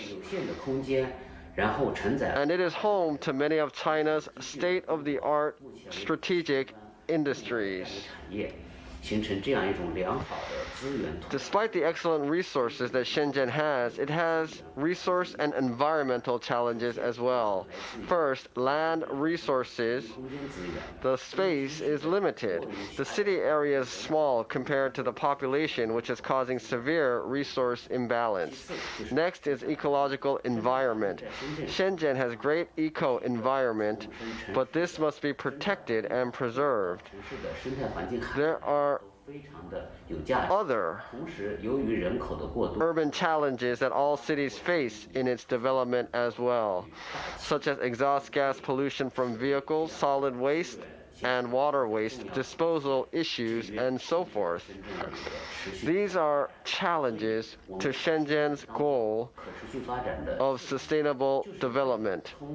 Actually, though, Shenzhen was designated as a global sustainable development demonstration zone by China because of its limited resources and challenges. Overcoming these challenges allows us to find a direction and establish a strategy for sustainable development. By being a demonstration zone, Shenzhen will establish sustainable urban development plans and share our experience with China and the rest of the world. So we need to play our role as a global sustainable development demonstration zone well. We need to establish the proper infrastructure and review various issues. We must design our city to have capacity for more population and resources while providing the necessities for businesses to pursue their respective roles. And we are actually seeing great results. So first, geographically, Shenzhen is positioned to develop the Guangdong, Hong Kong, Macau Great Bay Area. It is the driving engine and plays a core role for developing the Guangdong, Hong Kong, Macau Great Bay Area strategy. The strategy here is to develop 9 island cities along with Hong Kong and Macau that are situated near Shenzhen. We call this the 9+2 development strategy. Based on this geographical strength, Shenzhen has made great strides in this respect. Some successful policies and projects include the Qinghai Region Shenzhen-Hong Kong Service Cooperation Complex, the Qianhai Shared Exchange by the Hong Kong Stock Exchange, the Guangdong Hong Kong Macau Shenzhen Science and Technology Innovation Hall, and the Shenzhen-Hong Kong Tourism Cooperation Platform. This will all provide resources and drive for the development of an urban cluster in the Great Bay Area. Next, I would like to talk about Shenzhen and how it grew to be a global technology industry innovation center in its past 40 years of development. Being a city of science and technology innovation, 60% of the world's 500 largest companies have offices in Shenzhen. In 2017, Shenzhen was recognized as #1 in the field of digital industry innovation cluster. Based on these achievements, Shenzhen hosts 300 AI businesses that are ranked 7th to 8th in the world. Also, Shenzhen was the first to issue a blockchain invoice. These results are due to the innovation that Shenzhen has built with its goal of becoming a global science and technology innovation center. Shenzhen continues to provide innovators and entrepreneurs with excellent resources and opportunities to attract new industries. Third, Shenzhen has established the Sustainable Development Cooperation Center to pursue the UN's 2030 mandate, global sustainability. Many policies for globalization are being carried out by the Sustainable Development Cooperation Center.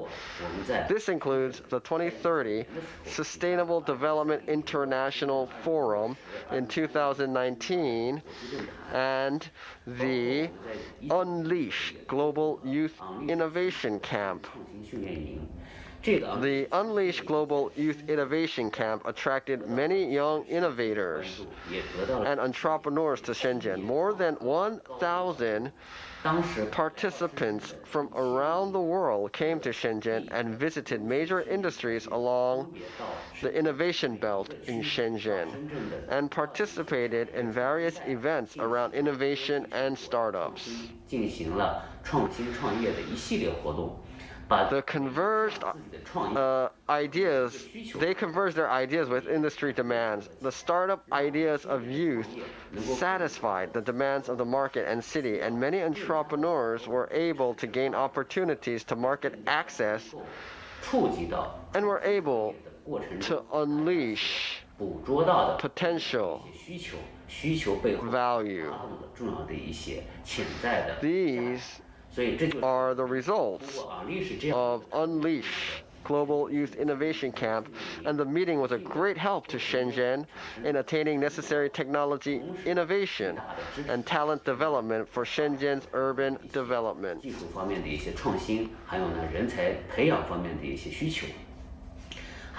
also hosted meetings by the UN, such as the UN Development Program, UN Habitat, and the UN Industrial Development Organization.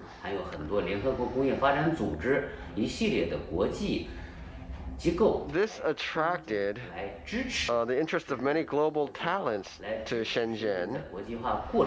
Many people showed greater interest in sustainable development in Shenzhen, and through various means, we were able to set up a plan to combine our technology, talent, and cooperation model into one. And this, we believe, this will provide the fundamentals of building a better city.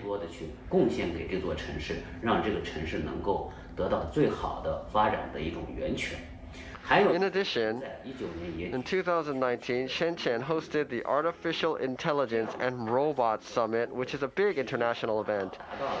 This led to 3 concrete results. First, we established an excellent international cooperation forum. This is because we were able to invite excellent talent in these industries through the summit. Second, we were able to gain more technology solutions. Currently, the big industry demand in Shenzhen evolves around technology R&D and innovation projects. Through this kind of international big event, we were able to address the broad issues that we have to resolve, and we were able to gain the talent and solutions to our issues. Third, by hosting this global meeting, we allowed youth from all over the world to experience the passion and value of innovation and provided the foundation for innovation. With these 3 achievements, we were able to make Shenzhen more vitalized, young, and full of future urban potential.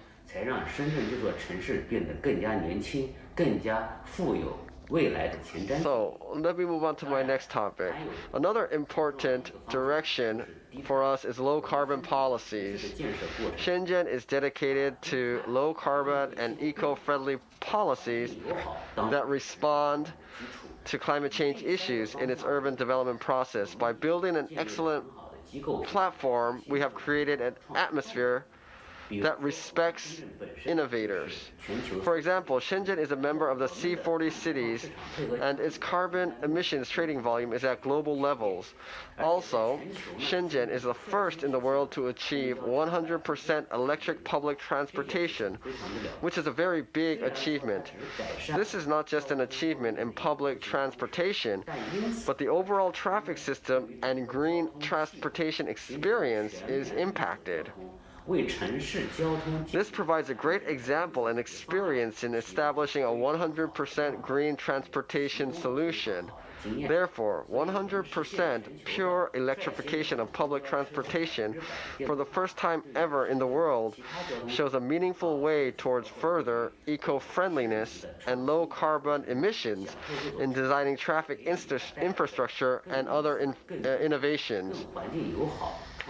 Shenzhen has made a great reference for other cities around the world in this field.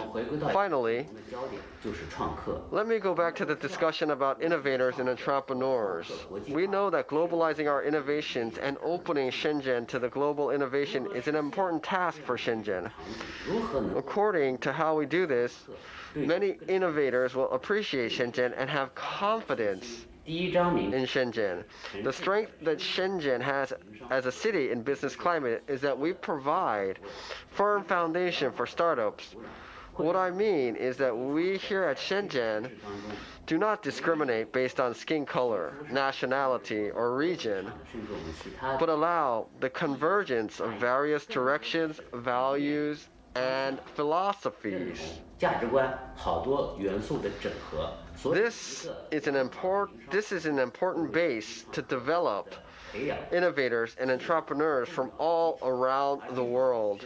Also, Shenzhen is the best in this area because Shenzhen itself is a very young city. The average age of citizens here is under 34. It is a true start-up paradise for young people. Already, the youth have made a large community here in Shenzhen. This foundation allows youth to get along with each other quickly and build cooperative relationships, which enables them to launch a business in their field of choosing quickly. Second, I believe a city must have the conditions to develop great global innovators. That condition is inclusiveness. A city must have great inclusivity. If a city has inclusivity for different cultures and ideas, this will result in high level of urban civility and eco-friendly innovations. Third, sustainable development must be combined with humanity or humanness. Then, how can Shenzhen attract the world's innovators to Shenzhen and show its urban appeal? Today's society is a networked society. In other words, a horizontal society. Cities are interconnected through networks, and relationships are not unilateral anymore, but multilateral. Then how can urban youth converge more easily? Is Shenzhen ready for this? The answer is absolutely yes. We here at Shenzhen welcome all innovators regardless of their field of work, region, city that they come from to Shenzhen as team members or partners in innovation. We welcome them to come work at Shenzhen companies together with local innovators to change the world and ecological environment. We welcome them to come and help solve problems that occur during the process of urban development. In addition, I hope that the result of the innovation will be a true service and passion to the city. So we welcome all entrepreneurs.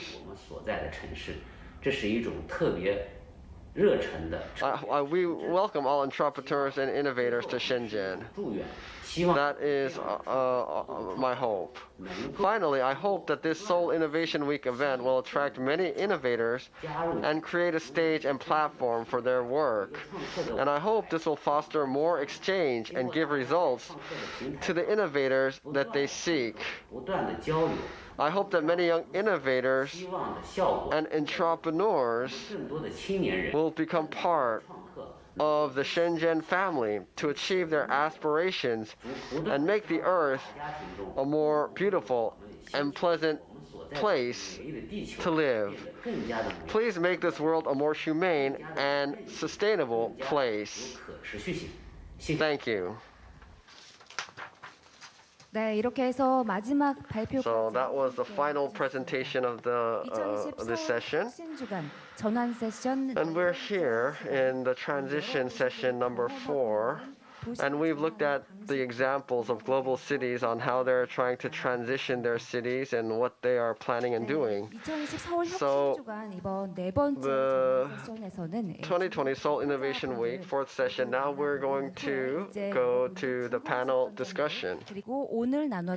So we have heard from all of the speakers, and so now we will move on to our discussions together with some discussants. So living in the age of the pandemic, what kind of challenges lie ahead in terms of our transition to a new economy? That's one theme for discussion.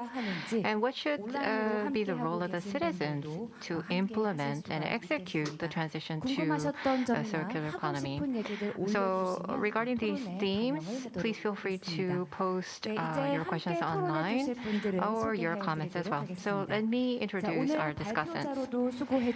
First of all, we have Director General Jung Sun-hae of the Seoul Metropolitan Government Seoul Innovation Bureau, also presented today.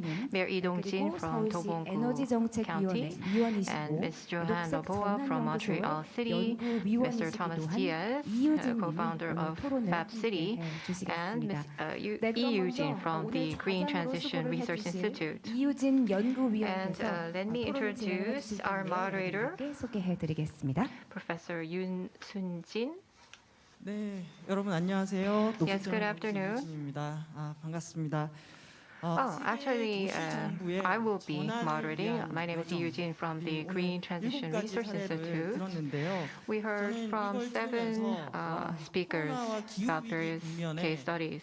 Given COVID-19 and the climate crisis, I was very impressed about how the city governments, the local governments have nonetheless been working very hard.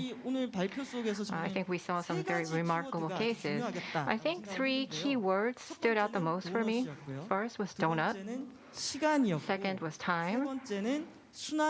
And third was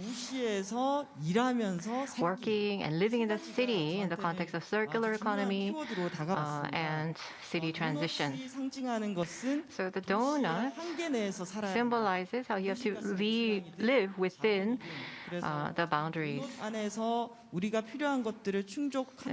have to have our basic needs satisfied, but then be sure not to overstep the boundaries of our planet's resources.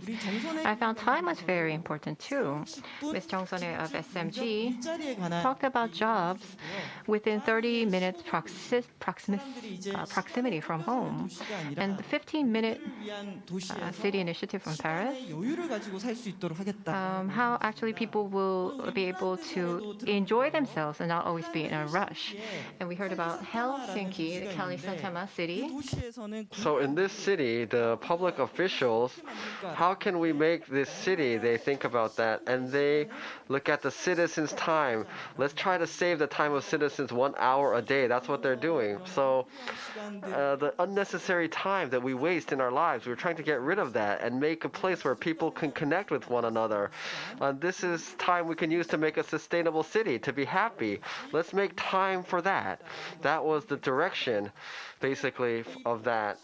And also in this pandemic era, we're talking about the city and how we can live resiliently in social economy, circular economy. That was also something that was well explained today. So in our journey to transition, donut, time, circular economy, social economy, these are the keywords that I would like to talk about in this discussion session.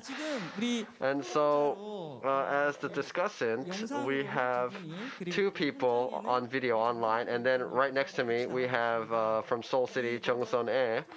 But first I want to go to Tomas Diaz. He's a urbanist. He's also the Fab City co-founder and director. So in terms of Fab City, in 2050, 75% of the population will live in the city, they say. And by 2054, the self-sufficiency of cities, let's raise it to 50%. That's basically what the movement is. That's what Fab City is doing. That's my understanding. Thank you very much for your participation today. And then another person that's joining with us is from Montreal, actually.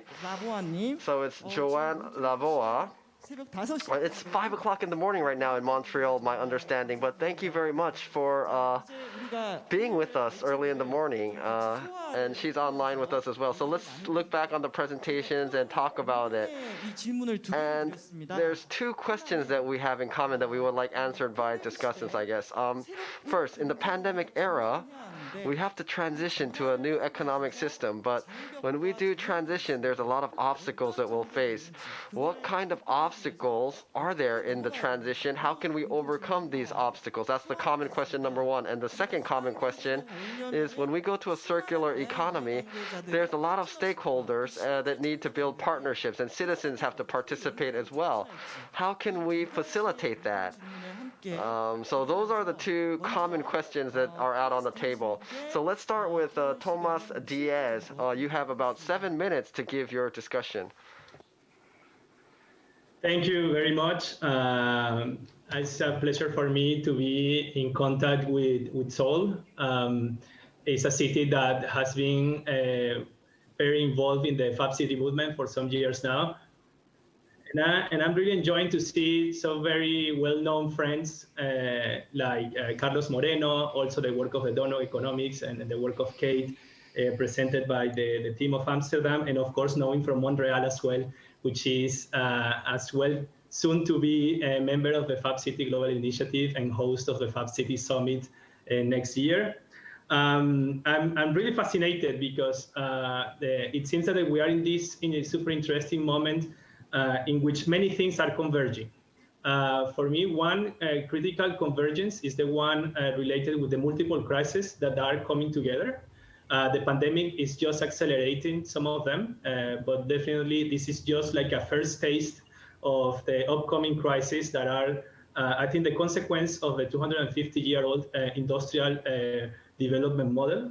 The other convergence that is happening is a convergence of advancements in technologies, as we saw before in some moments in time. We saw this at the beginning of the 20th century.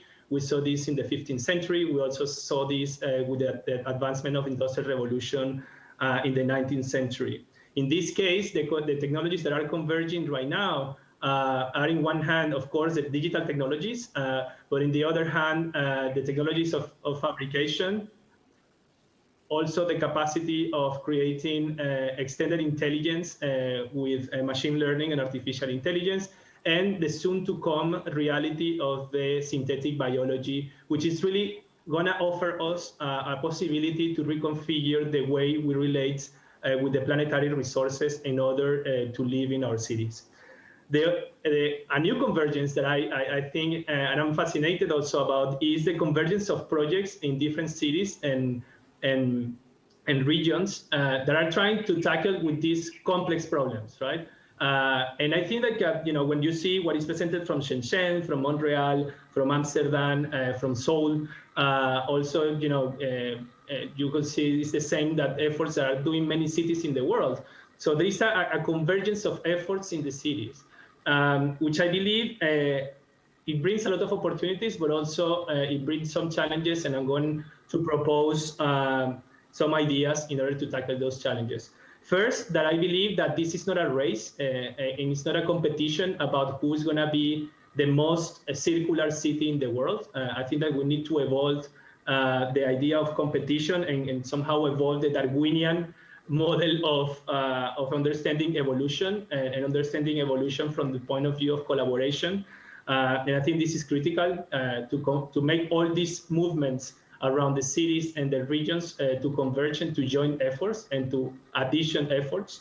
I believe also that the city as an object is something that we need to understand beyond its physical limits and also trying to stop understanding or being obsessed with the city. I usually say that the obsession object of the 21st century is cities. No, we are all talking about cities all the time, but I believe that the cities now are more connected with larger systems that go beyond the city limits. So we need to understand how cities function in relationship with bioregions at the context in which they are, but also at the global scale.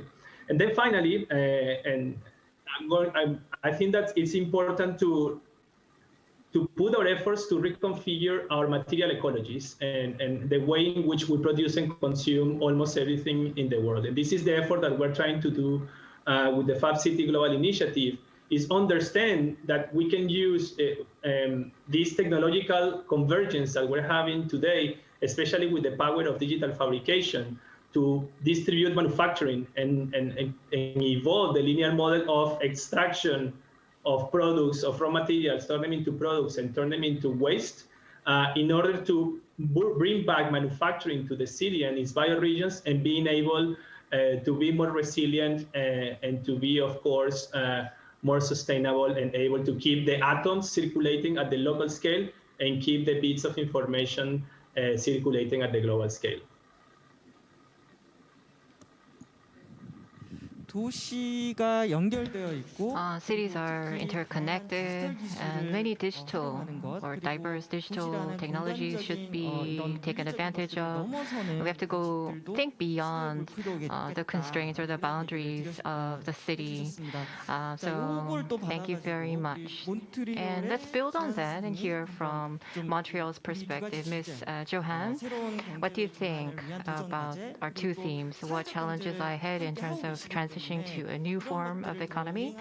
And you're a social economy expert. What kind of partnerships or citizen engagement type programs do you think are required to make that change into a circular economy?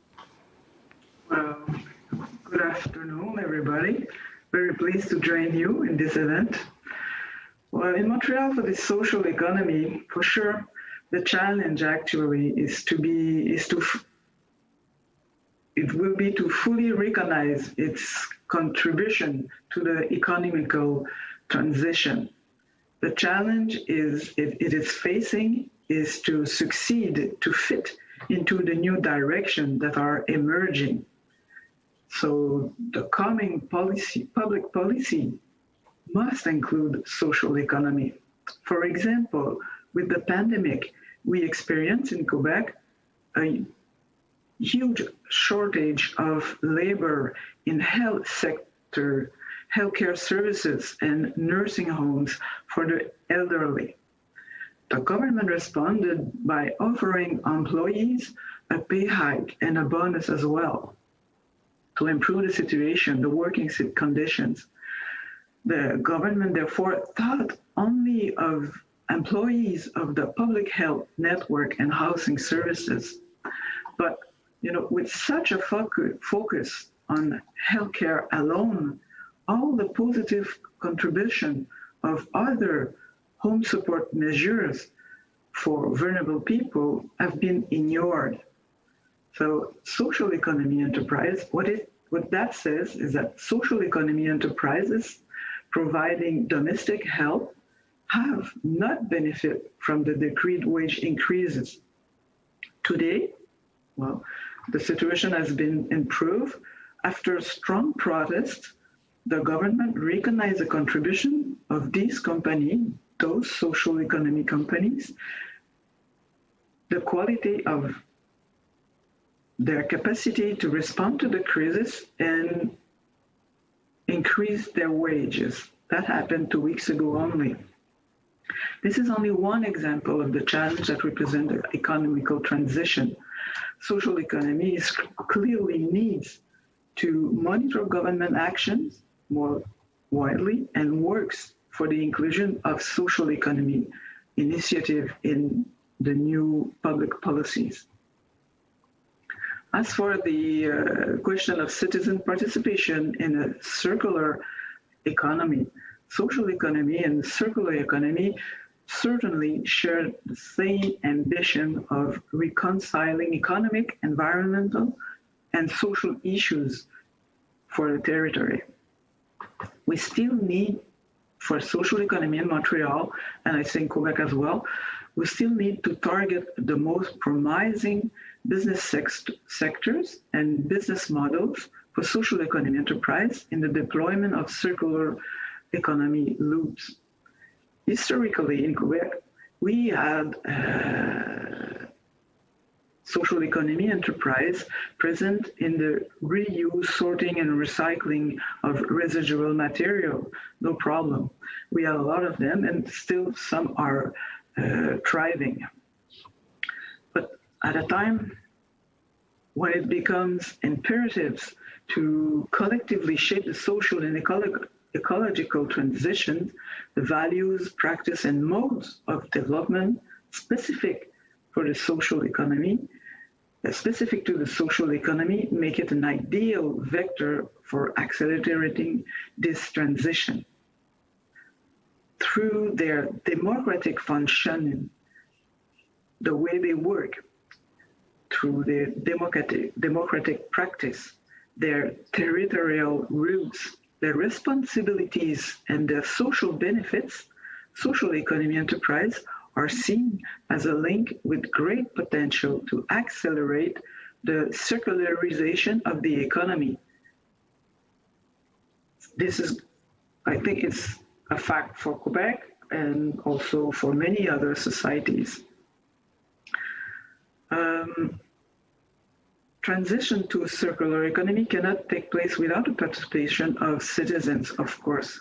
Through responsible consumption, they can encourage companies to develop new product and service offers that better meets sustainability criteria. And I think social economy is very near to this success.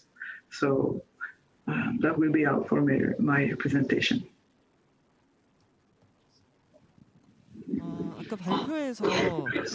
Yes, thank you. Earlier in your presentation, we heard about the case of Montreal, how you were experiencing, well, in the socio-economic sector, the percentage of employment was about 7%, which is equivalent to employment in the tourism sector.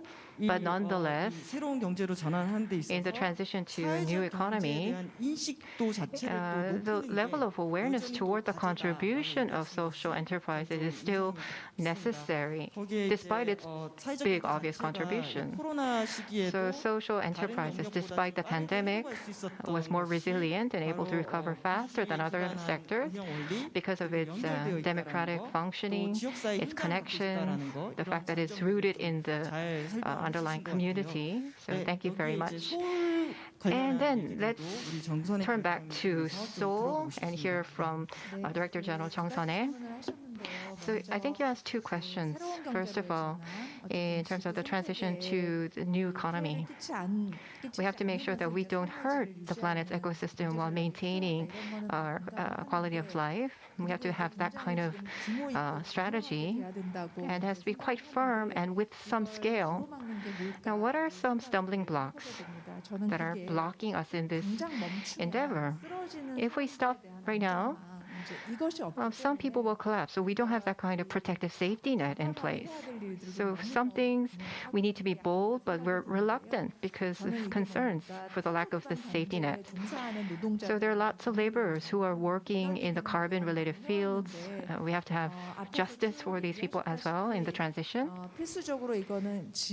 And I think we have to scale down the economy of the different communities. That's the direction. So within the legal labor laws, there will be lots of loopholes. Temporary jobs, jobs where the contractual relations between the employer and the employee is not clear. There will be lots of gray spots. We have to create local-based jobs in the meanwhile to build up this kind of safety net. I think that's the role of the state. So in Korea, we're talking about basic income more and more. So those types of discussions or employment insurance for the entire population is also on the agenda. Right now, you benefit from the employment insurance scheme only if you are associated with the workplace. But now we're starting to have discussions to also share the benefits with those who are not affiliated with employers, self-employed persons, for example. You know, it's about the state putting in place that safety net to catch people who might fall if things stop. I think that's first and foremost what we need in terms of the transition. And then in terms of partnership and citizen engagement to move on to a circular economy, I think just as Ms. Leboir has said just now, I agree. So for partnerships, I think a key function of the public sector is to make its infrastructure and assets part of the commons for the community. It has to be made available to the public. So in Korea, there's SH Housing Corporation. It's a public entity. And starting next year, for apartment complexes built by SH, it will provide space for social enterprises, and this will be introduced as a mandatory provision or regulation. So if you think of a typical Korean apartment complex, there are stores, like a series of stores. Some sell, rice cakes, clothes, there's a pizza shop, etc. So somewhere within the commercial area, there will be a bit of space allocated for social enterprises by law. And Mr. Thomas Diaz is always talking about a small fab lab. So waste generated within the apartment complex can be recycled to create something that is useful to people living in the community. So that kind of infrastructure will be laid as part of this initiative. And bicycle sharing services are provided by certain social enterprises, and maybe one of them can set up a repair shop in that space. So when the government is talking about partnership, so it's not just enough to get people to sit down at the table, but the resources, the infrastructure that the public sector has, they have to make it available to other partners, and to have that kind of clear philosophy and mindset is very important. In terms of partnership, we have to renew partnerships from the past. At the city and national level, we have accumulated a bit of experience in terms of governance. Regarding the 15-minute city from Paris, in the Korean context, having broad partnership within that small city context, actually we have very little experience. So as people go out and about, how happier people would be if you would say hi to the people you would meet. So new partnerships is about not just your expertise in certain areas, but it's about people who want to solve problems within their community, who are willing to take the time because they care. So that kind of citizen engagement model will be very important. And Seoul citizens, we are known for our very fast delivery services. So you might be very surprised, but so if you order something late at night, it might get to your doorstep very early in the morning. If you open your door at 7 a.m., for example, you have food ready for breakfast delivered, overnight. So I am, restraining from using those services, although I want to, because when we talk about citizen participation in a circular economy, even if it's a little bit inconvenient, you should at least be willing to walk out to your neighborhood shop and use your neighborhood shops, although they may be less convenient. So the more we use more of these types of convenience services, I think it puts more distance between us and a truly circular economy. So I think we should be ready to put up with those small inconveniences. Yes, in the journey to transition, we have to leave no one behind. A process that leaves no one behind is important. And when we go on this journey, whether it's social economy or circular economy, the government, the public, have to support citizens so that citizens can participate. That was some of her points. And in having this forum, I'm looking at YouTube right now, but Anmu Up has made a comment. The 15-minute city in Paris, when we were talking about that, Professor Carlos Moreno talked about a city for all. That's the expression he used.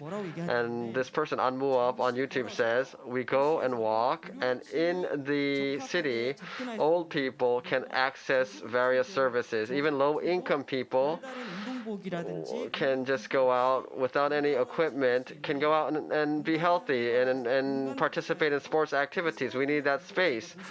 We need a community where people can look out for each other in the neighborhood. That's what his comment is. So that's what citizens are envisioning. We're facing a pandemic, and climate change is a serious issue right now. But still, building a city where people can live together, and that kind of vision is what's being said here. That's what the citizens want. Another question has come in from YouTube. A question. When we talk about a resource bank, maybe for circulatory economy, maybe make a resource bank where we can have that, and motor-centered infrastructure. Is there any plans to change that? And transition city, if that's for ecological safe cities, then when we talk about a sustainable society, and let's say we make a sustainable society, how can you reflect citizens' life and improvement of citizens' life? So these are some questions that have come up. Does Joanne or Thomas have any comments or answers to this? You don't have to answer specifically to any certain question, but do you have any comments on these topics that came up? Thomas, maybe you can start. Thomas Diaz. Or 네, 말씀해 주세요. Yes, please go ahead. Thank you so much. Yeah, thank you so much. Well, I think going back a little bit in relationship with the issue of time, I also I want to remark two things. One, that we come from an organization of time that I believe that is also what keeps us trapped to an old industrial model, and also that is reflected in our economy. This idea of having a city that is divided in where you work, where you live, and where you have entertainment is basically a very old model of a city in which people have very separated activities. Now everything is more fluid and is more liquid, as he would say a philosopher, a very well-known philosopher, Sigmund Bauman. So I think that time is something more fluid. And I believe that it's not only important to have a city where you can move in a space and time, but also your relationship with the city needs to be organized, in my opinion, around, and we need to make a big effort trying to organize around a new type of values and how we create value to things. How what I do in the city every day creates value. And it's not only associated to financial value, but it's also associated with a territorial complementary value that can circulate at the local level. That's super important for me. The issue of value is something that we need to recover in the city. And I will give, if I could, I will experiment with cities creating their own, or neighborhoods creating their own currency or their own way to assign values to things, to activities, and being able to create an economy that is more diverse and is more inclusive. I believe that's important. 네, 도시 안에서도 동네 단위의 Yes, in the city, 가치를 실현하기 in the neighborhood, maybe creating some kind of value, an activity to create new kinds of value is what was explained, I believe. And 한다면은 if we try to connect it to the question that came up in making an ecological city, the citizens' actions and moving towards value, a new value that we can create, is very important, I think. We can summarize it like that. And what about Joanne? 조한 라보아님. Ms. Joanne Lavoie. Agree with this view. I think, as I said before, transition to the circular economy cannot take place without the participation of citizens, without the participation of consumers. This is us. So we have to figure out alternative modes of consumptions that will allow us to not only preserve or even increase our purchasing power, for example, rentals of products, sharing and sale of other goods, this shareable economy that we're talking about. But also we have to forge new social ties around the exchange and sharing of objects and services. Consumers do play an important role in the product's life cycle also. It's not that you only buy, use, and throw away a product. You have to really reuse or rethink the use of this product, the life cycle of this product.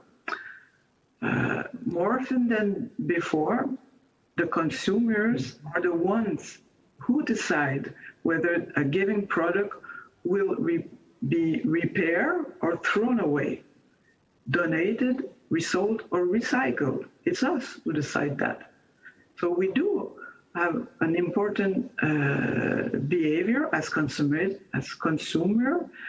and this is the key, I think, to establish a circular economy, our own behavior as consumer.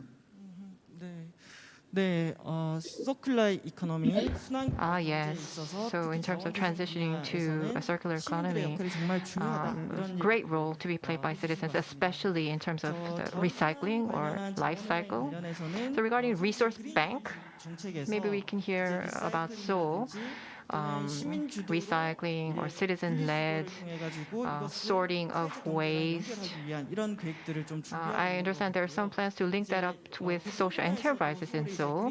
And in transport, under the Green New Deal, starting from 2035, internal combustion engines will no longer receive permits. And then more bicycle-only roads will also be paved, I heard. Okay. So why don't we pass the mic to Director General Jung Sun-hae from Seoul Metropolitan Government to provide some wrap-up remarks. So after listening to all that has been said this year and also over the years as well, what are you now inspired to do? What really sticks out to you? City portrait is a word that really stands out. We heard from Montreal. I think if you look at the successful cities, one common thread is that they want to have a very precise understanding of where they stand, and then they want to put it into a database and then monitor and track their development against baseline. So setting plans, in itself is not difficult, but making sure that in the course of implementation, things are moving along the way they're intended. So I really was impressed with the word self-portrait. You're drawing your own self-portrait to see where you stand. And the people who want to join will then monitor progress. There's accumulation, sharing of data, measurement. So I was very inspired from that. I'm reminded of how important that is. So we talked about a lot of things today for transition, how local governments can make efforts. We've talked about the actions and visions. 것들이 And 전국적으로 these examples, we hope it can spread out nationwide so that many people can be motivated. 시차가 Well, I know that it's different hours that we're participating. Thank you very much, though, those of you online, for sharing your wisdom and your insights. Thank you very much. Well, I think we've run out of time, and with that, we've talked about global cities, but now we have to go out and act. We've talked about these aspirations and dreams, and we have to make it reality. So we have to go out now and act on it. Thank you very much, everybody, for your participation today. Thank you. Bye. 네, 고맙습니다. Yes, thank you very much. Challenges to a new type of economy and to act to build a circular economy. We talked about those issues and what citizens can do and how they can participate. Thank you very much for all of the presenters and discussants. Now, 2020 Seoul Innovation Week, the Transition Conference, Session 4. It's time to close this session now. Global cities have great responsibilities, and we've looked at the concerns, what kind of support the central governments can give, and if we have citizens participating, I think the path to transition can be easier and quicker. If you want to go fast, you can go alone, but if you want to go far, you have to go together. That's a saying that we have, and I hope that that rings through during this presentation. And as we close here, we have a lot to go. We have to go far in transition, but if we do it together, I think we can get there. So that's what my aspiration is. Seoul wants to go there. Seoul wants to lead and be a part of this. So we're going to end the session today. Tomorrow we're going to have more sessions on sharing economy. I hope for your active participation tomorrow as well. Thank you very much for all the presenters and speakers and discussants, and also all of those participating on YouTube as well. Thank you very much for your participation. We really sincerely appreciate everyone's contribution, and I will close here with that. Thank you very much.